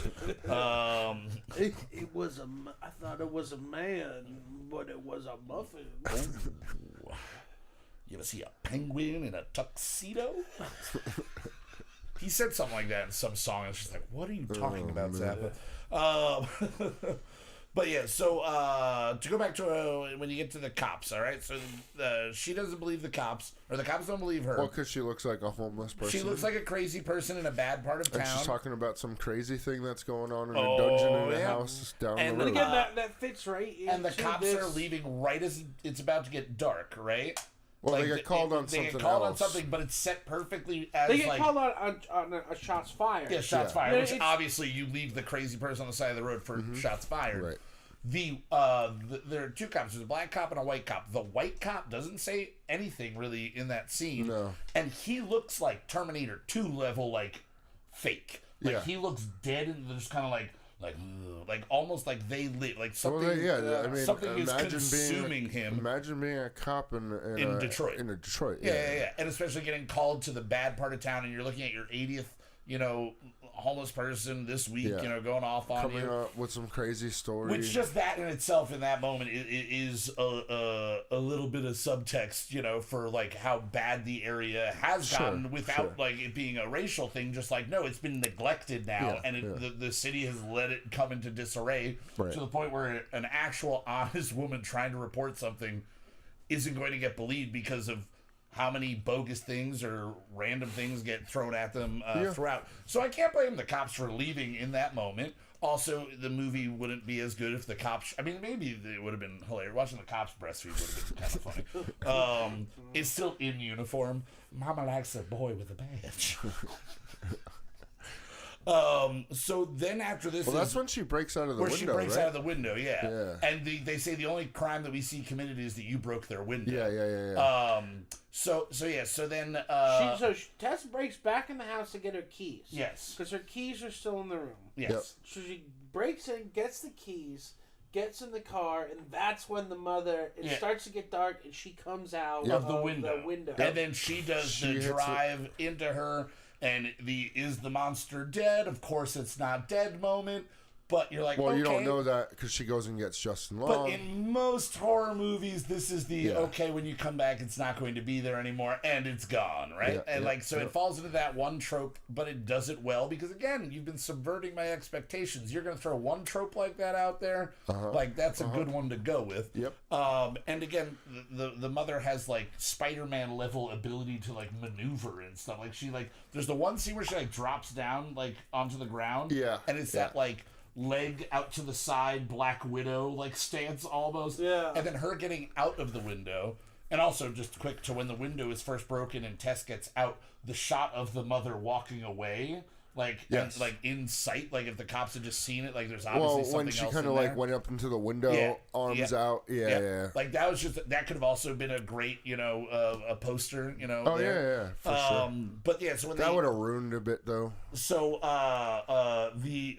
she decides to go down and find Justin Long's character, who at this point has the gun and is walking through the hall. Oh my god! And then of course, in that situation, you're freaked out. You have a gun, and you hear something in this tunnel. The girl already is either he knows she's gotten away, or he doesn't care. He just shoot first, ask questions later. Yep. And that is probably the least of the issues I have with his character in the whole movie. Yeah, he actually kind of you protect yourself. Number one first. Yeah. And so he shoots her, but then his apologizing over the shooting her and then trying to move her and everything, is just more and more about how funny I thought his character was. It just kept exuding out of him. Dude, the end of the movie is so funny to me. Yeah. Although the last 10 minutes of this movie are, again, just keeps going. I could see some people might not enjoy the movie, but you can't say that it doesn't keep you guessing. Oh man. And keep you wondering what's about to happen. Because they make it over to the homeless guy. Well, yeah, so they get out, and then she's gone, and then the old dude, he's there. He's like, yo, we'll wait it out until morning. Yeah. And then she never comes in here. And he does the whole, it's a copy of a copy of a copy. And that's when you find out that the old man was bringing women down there and having babies with them, and then having babies with the babies. Yep. And so the mama could be a 25-year-old person. It could be a 60-year-old person. You don't know. Well, that's why I want to know if there's other beings down there. Oh, yeah. I wonder if we're going to get another Barbarian. And then how far does the underground go? Does it spread to all the other basements of the houses? Does it go into the city? Does it go into the full city? Oh, they should just make it Barbarians. Yeah. We had aliens, Barbarians. But it's a tunnel under the city somewhere. There's a bunch of these inbred... It's super strong. Hills Have Eyes type of deal going on. Yeah. Oh, that'd be terrifying. Because the setup's already there. Now you can just have fun. Yeah. Yep. So so the homeless guy tells them that she never comes in here right at the perfect time for her to barge through the window, bust through the whole thing rip the dude. So a copy of a copy of a copy. Yeah, she rips the guy's arm and off then beats him with it. Yeah. But a copy of a copy of a copy somehow became a superhuman being. So something else is going on. I can't say what that is, but we've all heard the term. Yep. Yeah. Extra strength. Tylenol. That's a Tylenol situation right there. A kid's Tylenol right there. Yeah. This is where we get a little bit more of a backstory on the old man Frank, right? A little bit more of a backstory on Frank, and then Justin Long starts going into the making promises to Jesus moment of just kind of maybe I've been a terrible person. I'm such a bad person. If we get out of here, I'm totally different. I'm going to change. Everything's going to be good. I'm going to be changed. I'm going to admit to my crime or blah, blah, blah. And then, barge in. She rips the dude's arm off, beats the crap out of the dude. I'm assuming just beats him to death and he bleeds out. Because we don't see him again after that, right? Well, I mean, they immediately run upstairs to the top of the tower. Well, they run out and then they find a tower, and I'm like, this is a brilliant place to go. Top of a tower. From this point he has a gun, so we shoot her when she gets up here. Yeah, but I mean, he also fumbled. Well, he a couple times before. Yeah. He does not under pressure. He drops and things. He's an actor, yes. not a person that actually handles weapons in any way. Right. So they climb up the tower, and then Alec Baldwin. What? What, is he bad with guns? I don't know. Oh, man. He's not good. He's a little rusty. So They climb the tower. They're both up there. And now the mother is chasing superhuman speed up to the top. Enter my favorite scene where the gun drop? Well, he drops the gun. No, when he takes Tex basically by the hair and throws her off the side, and then you look. Doesn't he say it's like this is your fault? I'm gonna live this or something. Yeah, like one of us is gonna survive. Here, come get your baby or something. I think he says. Yeah, he says. And to throws the mother, her off, and then you just see the cut to the mother, like baby, you know, and then run, and then that jumps and dives. World War Z mixed with like Superman, just like that dive, fall dude. down. What was that? What was the other Will Smith? The Will Smith zombie movie. I Am Legend. I Am Legend. Yeah. I was gonna say Omega Man, but that's the real old version. Yeah, of that's that a story. really old version of that movie. But so when it's falling and it's just like blah, and then just along coming down, and the mother beat her to the ground and saved her. Yeah, saved her. And once again, is the monster dead? Is the monster not dead? You now have a gun. Yeah. So you can take care of it. Meanwhile, Tess is still bleeding from being shot. And Tess is still alive. Yeah, and she's alive. She made it all the way down. And immediately Justin Long is back to being a lying psychopath. Oh, he's such a douche. I'm so sorry. You know, it was me or you up there, and you know, like I didn't even have a grip of you. Yeah, you slipped like. Yeah. Oh, perfect man. example of I hate to use it, but the word of the year last year, gaslighting. Oh yeah, 100%. Oh, Oh, totally. you slipped. This was your fault. Yes, yeah, 100%. Like, oh, geez, I was trying to help you out there a little bit. Ooh. Yeah. You just see the And then Mama ain't dead. Yeah. Mama ain't dead. Yep. And maybe I want to know what they used for the eyes. Because when she that is everything in the movie is real creepy and weird. That is the most barbaric moment in the entire 100%. film. Picks him up, and he's off the ground. I have to feel like she's holding him, and then just squeezes mountains. and pops, and it is like. It's like baby food coming out of his eyeballs. Yeah, Like it is so gross. The color, I could smell it. Like like it's just, this is putrid mixed with, you know, the creepy hands on his face and everything. And then I remember her nails. Too. yes, yes, that's what it's just just gross, just super gross. Because, you know, the mom is there to protect her baby, and she just wants to protect her baby. And then now Tess has the gun, right? And in that moment, I just go, please, God, let there be bullets still in this gun. Like, because I know what you're thinking, Punk. Yeah. Do you feel lucky? Lucky, but so far, there's been one gunshot by Frank. Yep. One gunshot by Justin Long. So there's at least 3. So if it was fully loaded, there's at least 3 left. If not 4. Right. Yeah, I didn't get a good look at the revolver, so yeah. There's a It's good a chance revolver. Tess has hopefully 3 more shots. Yeah. And then Mama just wants her baby is the note I made. I'm just like, Mama just wants her baby. And then that buildup of like, are there bullets? Are there bullets? Oh, there are bullets. And then there you go. And it leaves it just, it's done. It's done. It is That's done. She walks away. And she walks away. But is it done? Because the one guy who knew everything that there was to apparently know about this just got his arm ripped off. Got his arm ripped off. and Probably beaten. dead. And she doesn't go and check on him. And if he's not dead, and they make a second one-armed homeless dude is going to be a great character to bring back. Also, now, do we really know that Mother's dead? No, like you don't see her cremated, so yeah. The wild thing, if there are more women, so she when Justin Long goes into the thing, she won't go into Frank's room. Yes. So she has like some sort of reverence. Yes. Now with Frank gone and dead, yeah. If there are other creatures there, they have lost the only thing keeping them from in check. The only thing keeping them in the basement other than the daylight. So now you can have a whole, like, you know, like citywide lockdown, like the reverse purge, like everybody inside, like alarms are going off. Yeah. Here they come. Yep.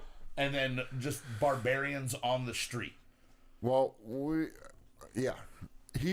So Zach Kreger is making a new. He got green lit for another movie. I saw there's a big bidding war over his next movie. The movie right now is titled Weapons, and the only thing he said is it's way more ambitious than Barbarian and more weird. Okay. And he's not sure if he's going to be able to pull it off, but he has a green light. People want him to do it. I think that he did. Let him go. Let people go crazy. Let's get more original stuff. He did that's as what good we of a complain job about, as Jordan Peele did on his first big horror movie. And it's not his first movie, but it's his first big horror movie. Yeah, like for in sure. that respect, I think he did just as good of a job. And I think that it's very hopeful that this guy is going to spend the next 20, 30 years, hopefully, making more weird horror flicks. Right. But I'm also now excited to see when he steps away from horror, how this is going to affect like what he does with just making if he does comedy or if he something. does a comedy or a drama, because this movie was hilarious. There was very funny It was parts, such a but funny there was movie. also deep parts. Oh, where yeah, I liked 100%. about Layers like an onion. We were able to talk about misogyny and racism, Yeah. and people getting canceled without and it being sexual beaten abuse. over the head. without Yeah. without a feeling like But I'm a toddler being schooled in some sort of. I feel like that goes back to their humor, though. Yes. Whitest Kids You Know is very deep in a lot of But I things. feel like Jordan Peele was also able to do that. Yeah. Well, I with think his, their where he comedy was is able very to- similar. to talk When you about really look at it. race and issues like that Sure. without it being like we said it before, modern Hollywood. Yeah, modern Hollywood. The modern Hollywood where, if you will, they're breastfeeding you the information. They're literally woke spoon feeding you into that. And what this movie, I think, to go off what you're saying, Zach, does really well is it gives you all of the aspects of what a modern Hollywood movie might be trying to cram down people's throats in but it lets you get there yourself. In the because first I'm sure plenty 20 of people minutes. watch that movie because I didn't pick up on the Neighbors, cadence so much until you mentioned it, Yeah. and I went, "Oh yeah, Also, okay, you're right." we You- got you what put it Hollywood into- wants to give you in the first 20 minutes. Yep. That rise, and you never get back to that level. And you never get back. Even when she's walking away, Yeah. you're not. You don't feel happy for No, her. the only movie, the only point in the movie that I think that I felt as happy about for the characters was Justin Long getting killed, because I was just kind of like, good for Well, her that resolved. to Yeah, survive. that resolve was great. Him being and for him just to prove how much of a scumbag he is over and over and over again throughout the movie. Yeah. Real quick. We Yes. got. We should do. We have next episode. You should do the Babadook, Tusk, or the Room. We will not be doing Tusk. We will- Tusk sucks. I hate that movie. I love I Kevin love Smith that and I movie. love Justin I Long. hate that movie. I have. It's I'll a just very say weird this. movie. I've still not watched it just because body horror stuff terrifies me Babadook really bad. is a good movie. Babadook, I'll check. I'll check out all of The it. And Room. I've the never Room seen is The a Room. twisted movie. Yeah. But Wait, we will go The into Room what our or next. Not Room. The Room. The Room. Room is the Brie Larson movie. The No, what am Room I thinking of? is the Tommy Wiseau movie. The Tommy Wiseau movie. Is I that believe what they that's how want it us is. Or to is do? Room. It's one way or the other. The Room is Room Tommy is the Tommy Wiseau. Wiseau. Yeah, and then Room is Brie Larson. Okay. I don't like her either. Those are The Room is Tommy Wiseau. Those are. But we say do have Babadook, our next definitely. episode planned. We but do have our next we episode will look planned. into suggestions, so Yeah, please keep suggesting. Keep them coming. Please, I'm adding please. Babadook. I think and- Babadook would be a good one because There's a lot that of is depth to under the that. radar, really great There's a lot of horror depth to movie. that. Yeah. Okay. There's a lot going on. I A saw lot of social I saw commentary one image on that. from it, and I went, "Oh, I'm gonna feel all creepy Dude, so and scared on about the that movie." surface, Babadook is like, ugh. But when, like, oh, this is another stupid horror movie. When you look at it, it's a When you really break it down, it's a Exorcist parent, level. It's a parent struggling with an autistic child, Oh. and it's the horror guys explaining her struggle to deal with a single parent dealing Okay. with a young child with autism, which it's very, very well done. Okay. Yeah, if you it's look, Heartstrings being pulled oh yeah, throughout, Babadook is great. and then you're also terrified. I will say I do want to do Hereditary at some point. There's a bunch of films on that I really want to get into, but I think switching it up from just horror. Yeah. Now and we've stuff, also discussed the idea of doing other outside of the Binge Report, doing other things on Binge Rampage, where it's just like, or on our other channel, doing just movie night, where we'll just watch a movie and do commentary along to the movie.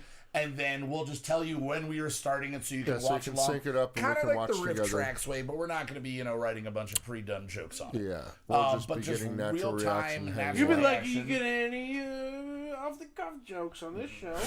We're not funny. But yeah, I don't know. I mean, we got to rank the movie. Did someone say what game is this called? This is a movie. Yeah, what game is this called? What game is this called? No, it's Barbarian. Check the movie out. It's great. Oh yeah. Oh, because looking at the screen. Yeah. It's a still from the movie. That's not so still. Yeah.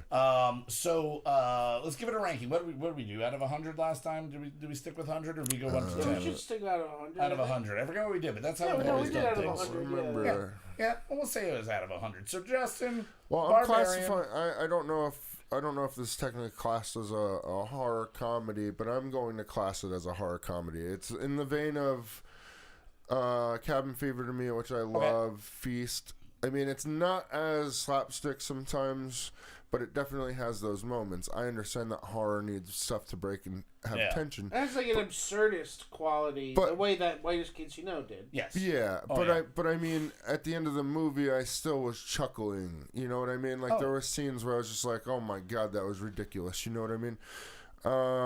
So I'm going to go off of like some of my favorite horror comedy, and unfortunately, the top of the list would be Evil Dead for me. That is the Evil Dead 2. Sorry, Evil Dead 2. So comparing the two and trying to come up with a number, I'm gonna say that this lands in a 73. Okay, that's fair. I was right off the bat expecting it to not be funny at all. I thought he was going to go, once again, I knew it was him. I thought he might go in the opposite direction and make it just like, you're kind of waiting for that. I think as a horror movie, it gives you like 2 or 3 different feelings of a horror or different horror genres 100%. within there. As far as the comedy aspect inside the horror is probably the most I've laughed watching a more straight up horror movie. It's a horror movie that has comedy, which I like. It's not a horror movie that is trying to be comedic in most any way. It's just the character and the situation and how Justin Long specifically portrays it are very funny. Overall, as a horror movie, I'm in the kind of the same vein as you. I think I'm excited to see what he does down the line. Yeah. And where else he goes with it. Yeah, I mean, Weapons, two horror movies back to back. It'll be very exciting to see. To me, at least, as his premiere horror blockbuster, we'll say, like major release movie, this is a huge valiant effort. And I'm kind of right around there with you. I want to give room for improvement, so I'm going to go with, I'm going to say this is a 71. Okay. 71. Right now in a C, it's about a C. That is wild because in my head it was a 72. Really? 73, All right, so it's a C. 72. It's basically a C. 72. And a C is great in movies. Yes. Also, we have to explain to people our scale is messed up. Yeah, so basically we don't go A, B, C, D, F. Well, we had a beer review show. Yeah, we did a show where we drank a lot of beer. And 50 and above was I would buy it again. Yes. Above 50 is you would buy. So in movie terms, above 50 is I would watch it again. Watch it again. Yes. Anything below 50 is how much you hated it. Yeah. So I'd at say 72, 70. You should have been in the theaters to see it. Yeah, I would have seen it in theaters. A 72 is like scoring it like I would buy it for home very well. I would buy it on DVD or Blu-ray, maybe. 80 is definitely in theaters. 80 is I'm seeing it in theaters. I'm gonna have it. And a 90 and above is I own the DVD, the I'm Blu-ray. going into everything I have on it in it. streaming. Books. I have T-shirts. I'm buying the poster on my And wall. that's gonna be very, very few and far between. So in the 70s for us is good. That's not like there's close nothing to wrong failing. with that. It's a great movie, and if you like this movie can't and put Justin it in the Long, 80s. I don't know if I would ever specifically buy this, but if someone put it on, I'd be like, oh heck yeah, let's watch this right now. I'll watch it again. It's a movie I would love to sit down and watch with people that have never watched it. Well, see, that's when I watched it with Shane. Yeah.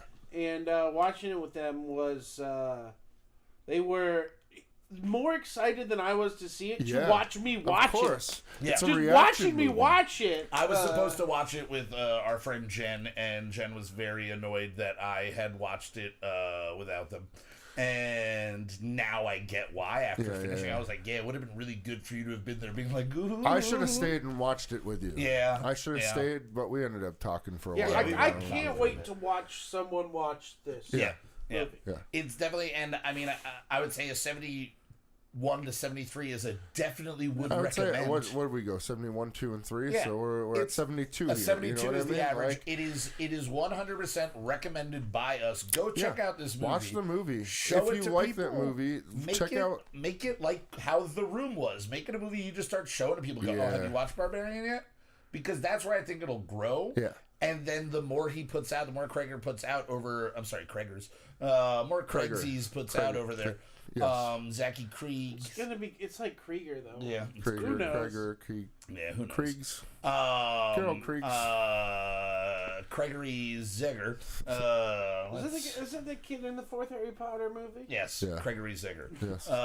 Also, hear that game is amazing, by the way. The new Harry Potter game? Yeah, it's awesome. But yeah, to wrap up Barbarian, guys, go check it out. Go check it out if you haven't already. And if you've already seen it and you disagree with us, let us know why. Tell us why you don't like it. Because, hey, we'll respect your opinion. Everybody's allowed to be wrong. And that's not mean. That's just the truth. But what we also... A lot of times we are wrong. Most of the times. To segue off of that... I have to urinate. You have to urinate, and while you were urinating, I will talk about how I've not yet seen my movie that I picked for our trailers last time. It is out. I picked You People.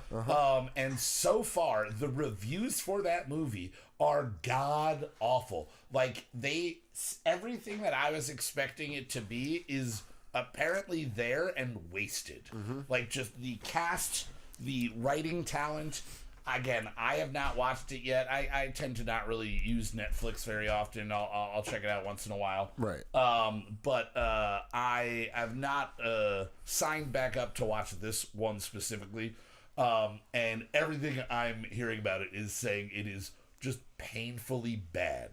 And that is just proof that I am not only probably going to be wrong about most things, I most likely will be wrong about predicting most things. Right. Most things that I enjoy are things that looked not as good in trailers, you know? Like, the things that I really, really like, you know, currently are things that I saw a trailer and I went, oh, that might be interesting, and, like, one actor is pulling me in, or, like, this is pulling me in. Whenever I have really high expectations for something, it never, ever, ever stands up to it. I mean, on paper, it should stand up. It should. With everybody that's on board with that. Yep. But great cast. But then again, if you go too much over the top with certain things, you're gonna and again, not knowing any details about how it was. For all I know, I'm gonna watch it and I'm going to think it's amazing, and everyone else will just be like, "You're crazy." Yeah, I mean, it could happen. But that's the way it's gonna go, and we're gonna be going into our trailer picks for this week to wrap up here. Again, guys, thank you for tuning in, watching live. Everybody that's watching in the past, present, and future. Make sure you subscribe, click that bell, and you'll get updated on everything coming from Binge Rampage. Leave comments if there's things that we're doing right or wrong. Yeah. We will look at it. If you want to know what my shirt is, if you want to know why I'm always wearing a hat, if you want to know what my phone number is, just leave a comment and I'll respond, you know? And we can text about my balding. I got some balding going on. That's why I always wear a hat. And the shirt, it's a cool band. You should check them out. It's Heart and Lung. That was Heart and Lung. Yeah. you can't really tell. I like it because it looks like it's more metal when my fatness has it all scrunched up, and then I unfatten. And by unfatten, I mean lean back, and you go, "Oh, there's a little kitty cat on there." You should have a shirt on for your own band. We should, yeah. We don't make shirts. We should get on that, you know. We don't make shirts. We don't make Anyway, music. so my pick this week is D&D. What is the full title?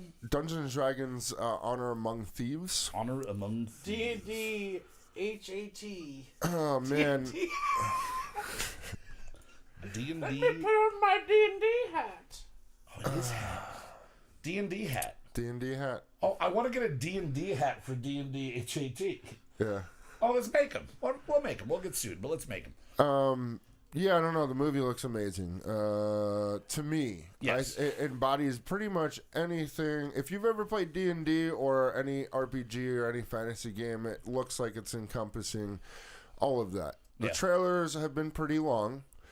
I don't think that we've had a lot ruined. I think in any situation, I'm hoping the way that they approach it is tabletop style. So any scene or any moment can literally be anything. Can go either way depending on how you know what I mean? Like your yeah. luck can run out. Like we see it in the opening trailer on the new one where they're obviously captured and they're like, all right, cut off their heads, and he's like, all right.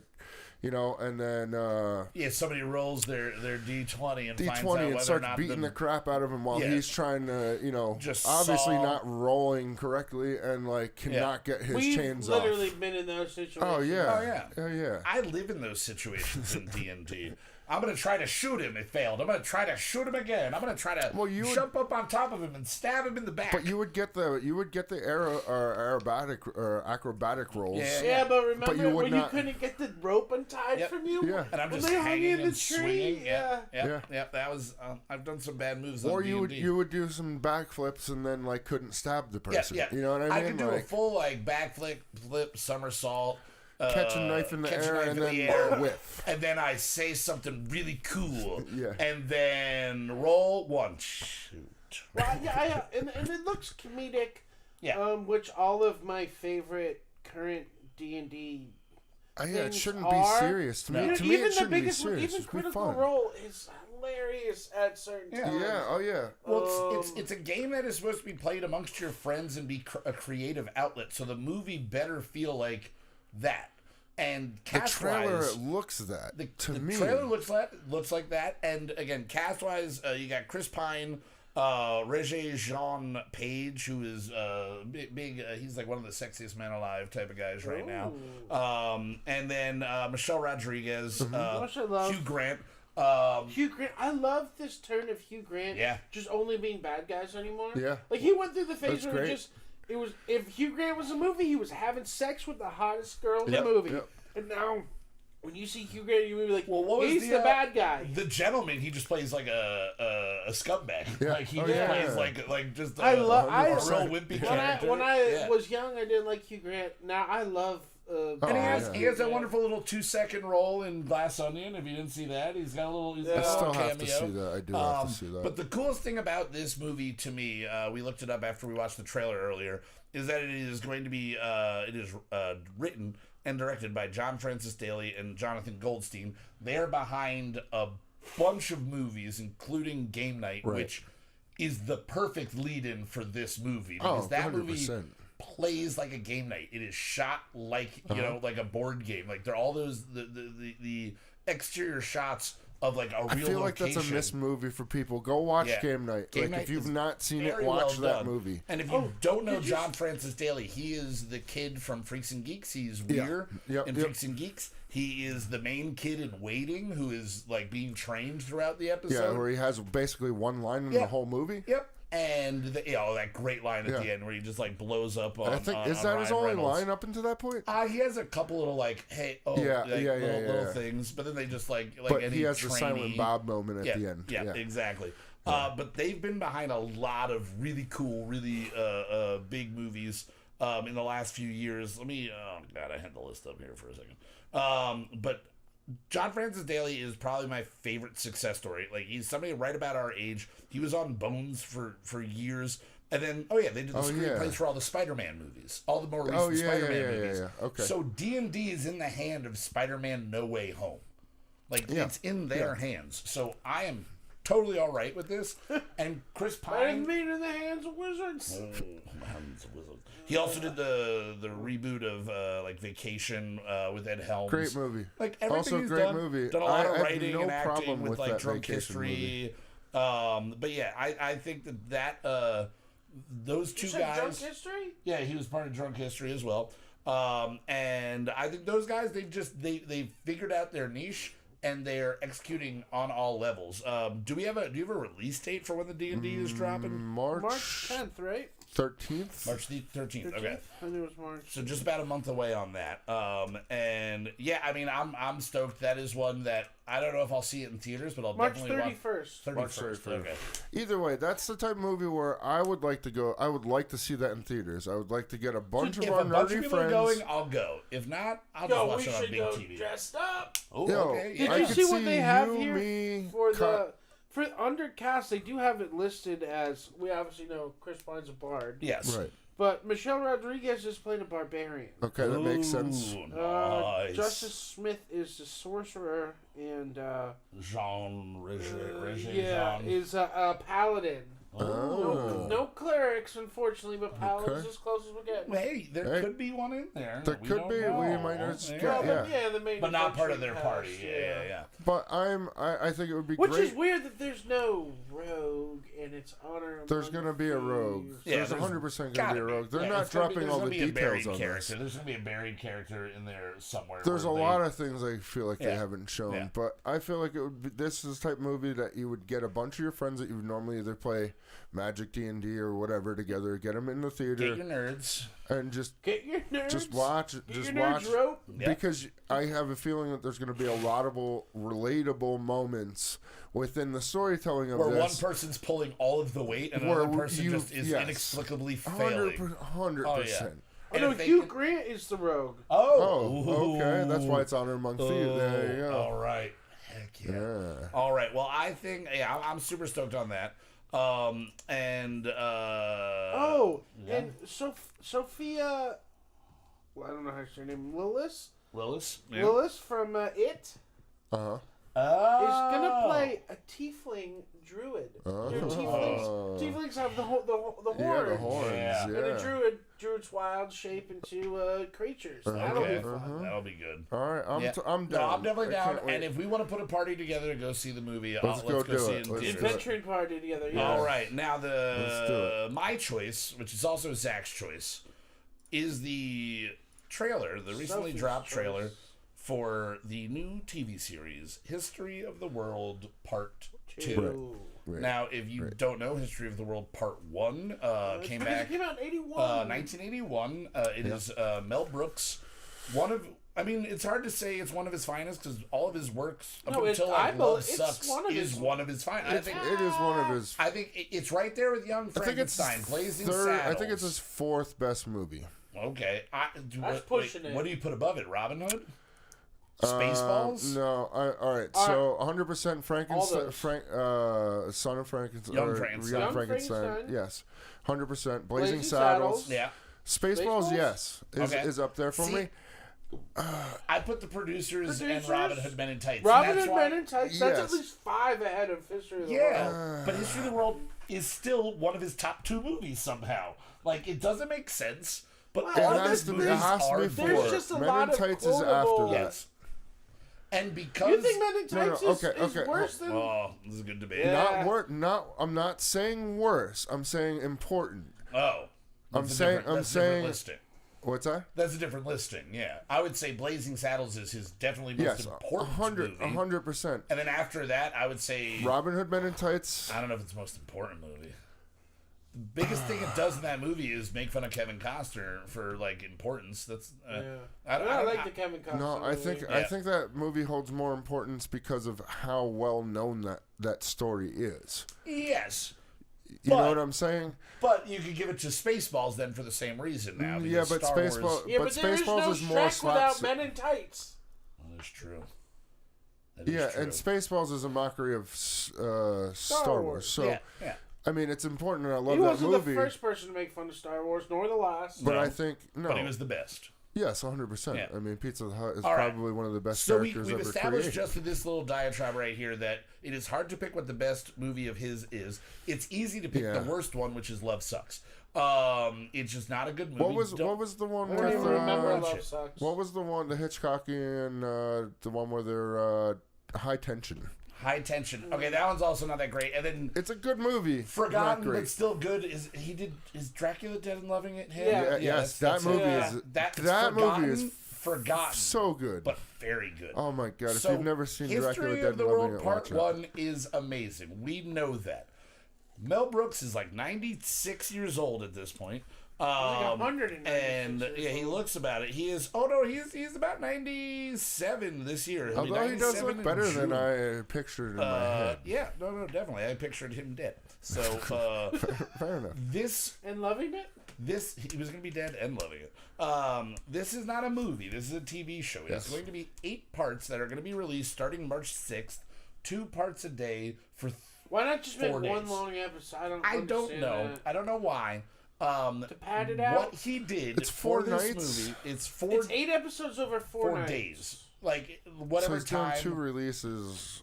2 I don't movies per day or understand. 2 episodes per day for 4 days to make it a big event. That's what they're So trying to do. if you are a degenerate with all the time on your hands, Yes. you Yeah, can't ruin it on the internet for everyone Yeah, else. I So understand 1, 2, that. then yeah, 3, 4, but 5, 6, 7, 8. Being You a get it? degenerate myself, I Yeah. understand this very Now- well. I do big- do understand this. The big thing with History of the World Part 2 is that it has been promised for the last 42 years. We've all been waiting for a History of the World Part 2 if Right. you've watched the first one.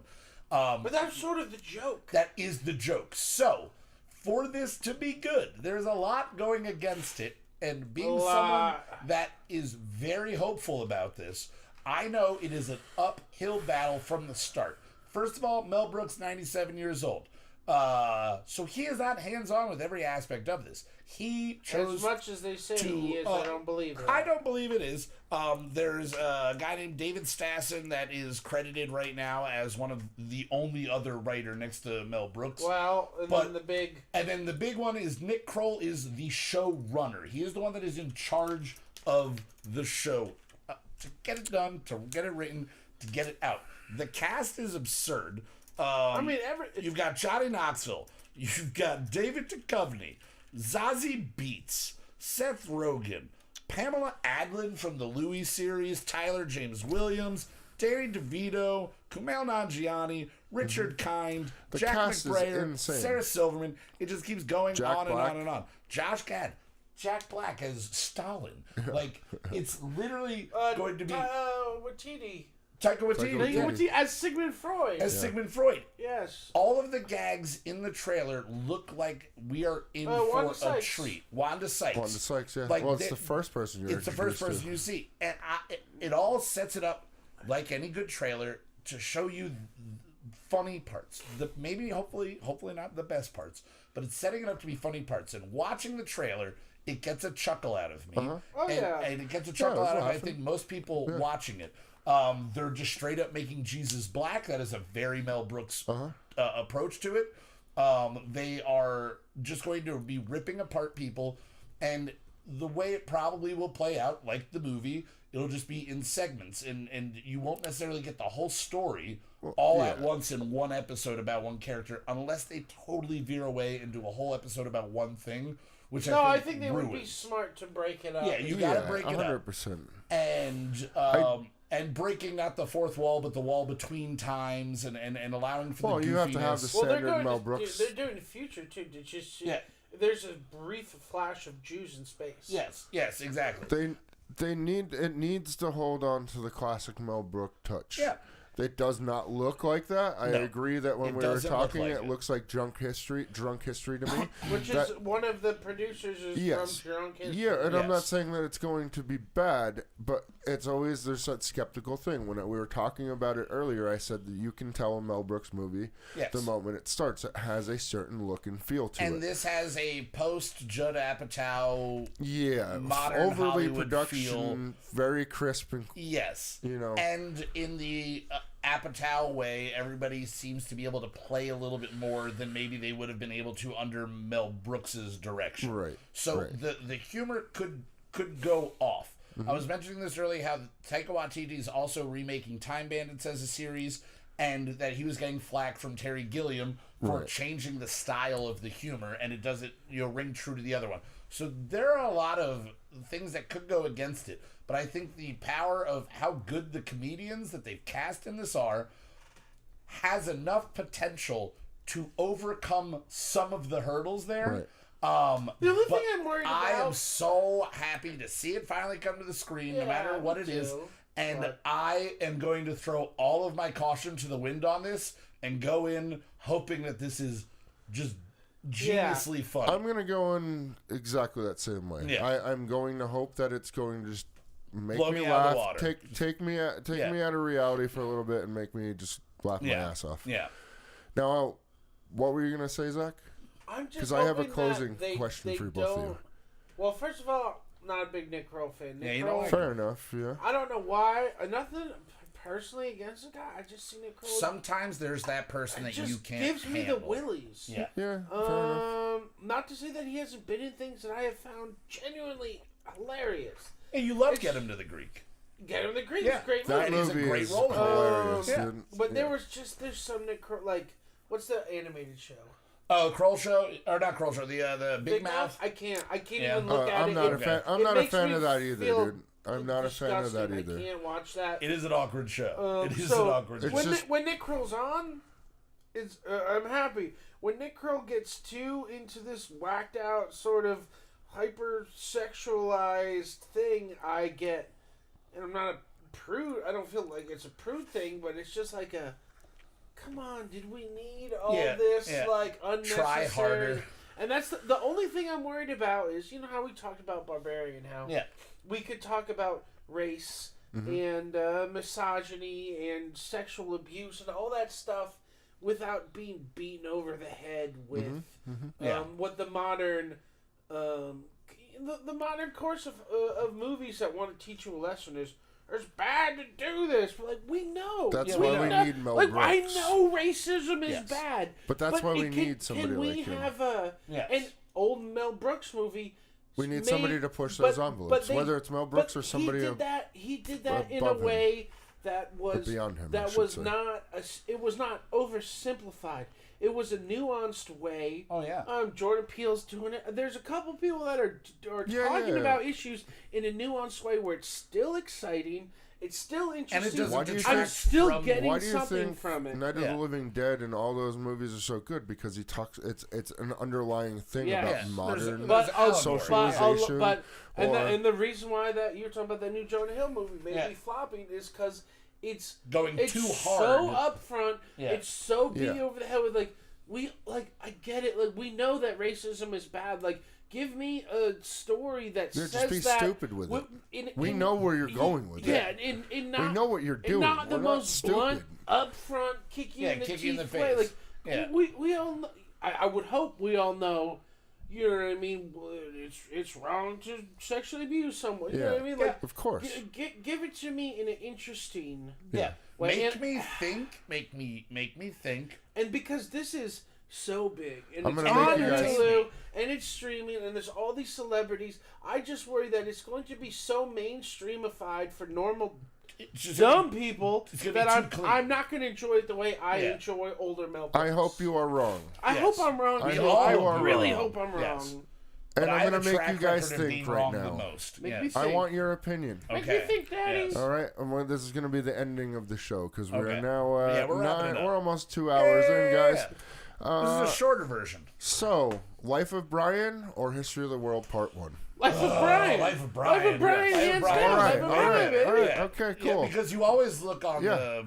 Always look on the bright side of life. Yeah. And it's the best ending to a movie maybe ever. Yeah. I love that movie. All right, Great movie. that is a good way to wrap it up, guys. We are, again... are we announced what we're doing next week? Next week. We're going to be back in 2 weeks. Next 2 weeks episode. from tonight, every other Wednesday here. And Zach has the pick on this one, but Justin, you were backing him up, and it is something that I have love never this movie. seen I've seen it 2 million times. This movie has influenced so much in just modern animation. And we're going older with things. this one to prove that we're not just doing new movies, we're not just doing horror movies, we're going out of genre and out of the decade. No, it's sci-fi. This is sci-fi. Well, sci-fi, not horror, right? We're not just horror. Well, we're horror sci-fi. I'm saying, so far we've only done horror, is what I'm saying. I mean, there is horror to this, too. Yeah, but I'm saying so far the first 2 episodes have just been horror. This next one we is are doing, that we are doing something different. There we go. Yeah. What are we doing? Akira! Oh, what year did Akira come out? Like 87? 88? 88? Was it 88? All right. So I have had no excuse to I think ever I thought it was earlier than that. avoid I thought it was like 86.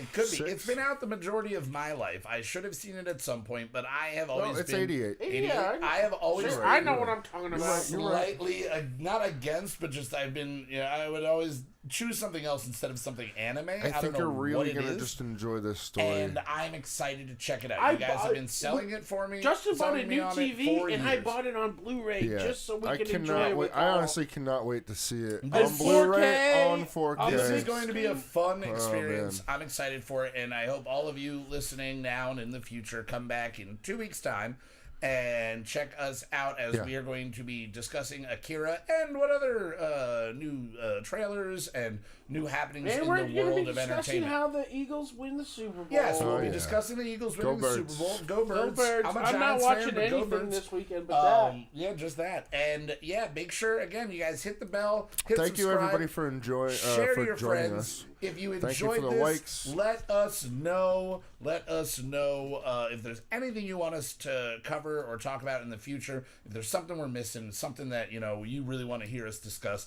let us know in the comments, and we'll be checking up on all of those. Big ups to Mr. Rampage for letting us be here. And and we only said fuck once. Hey! Shit, we said it twice. We did hit that PG-13. I rolled it off early, and really I was like, early. Oh man. Yeah, but we only said rape twice. All right, so guys. Oh my, we're screwed now. We're screwed. It's all right, all guys. over. Thank you for Binge joining. Report, Why did we do that? I'm Kyle Mocha. I'm fired. That's Justin Olapedo, and he's Mr. Zachary Storman. All right, guys, we'll see you in 2 weeks. Click the bell, subscribe, share to your friends. Enjoy yourselves. Watch Life of Brian. Watch Life of Brian and Barbarian. Watch them both at the same time. And watch your mouth. And watch your mouth. All right. Later. Bye, guys.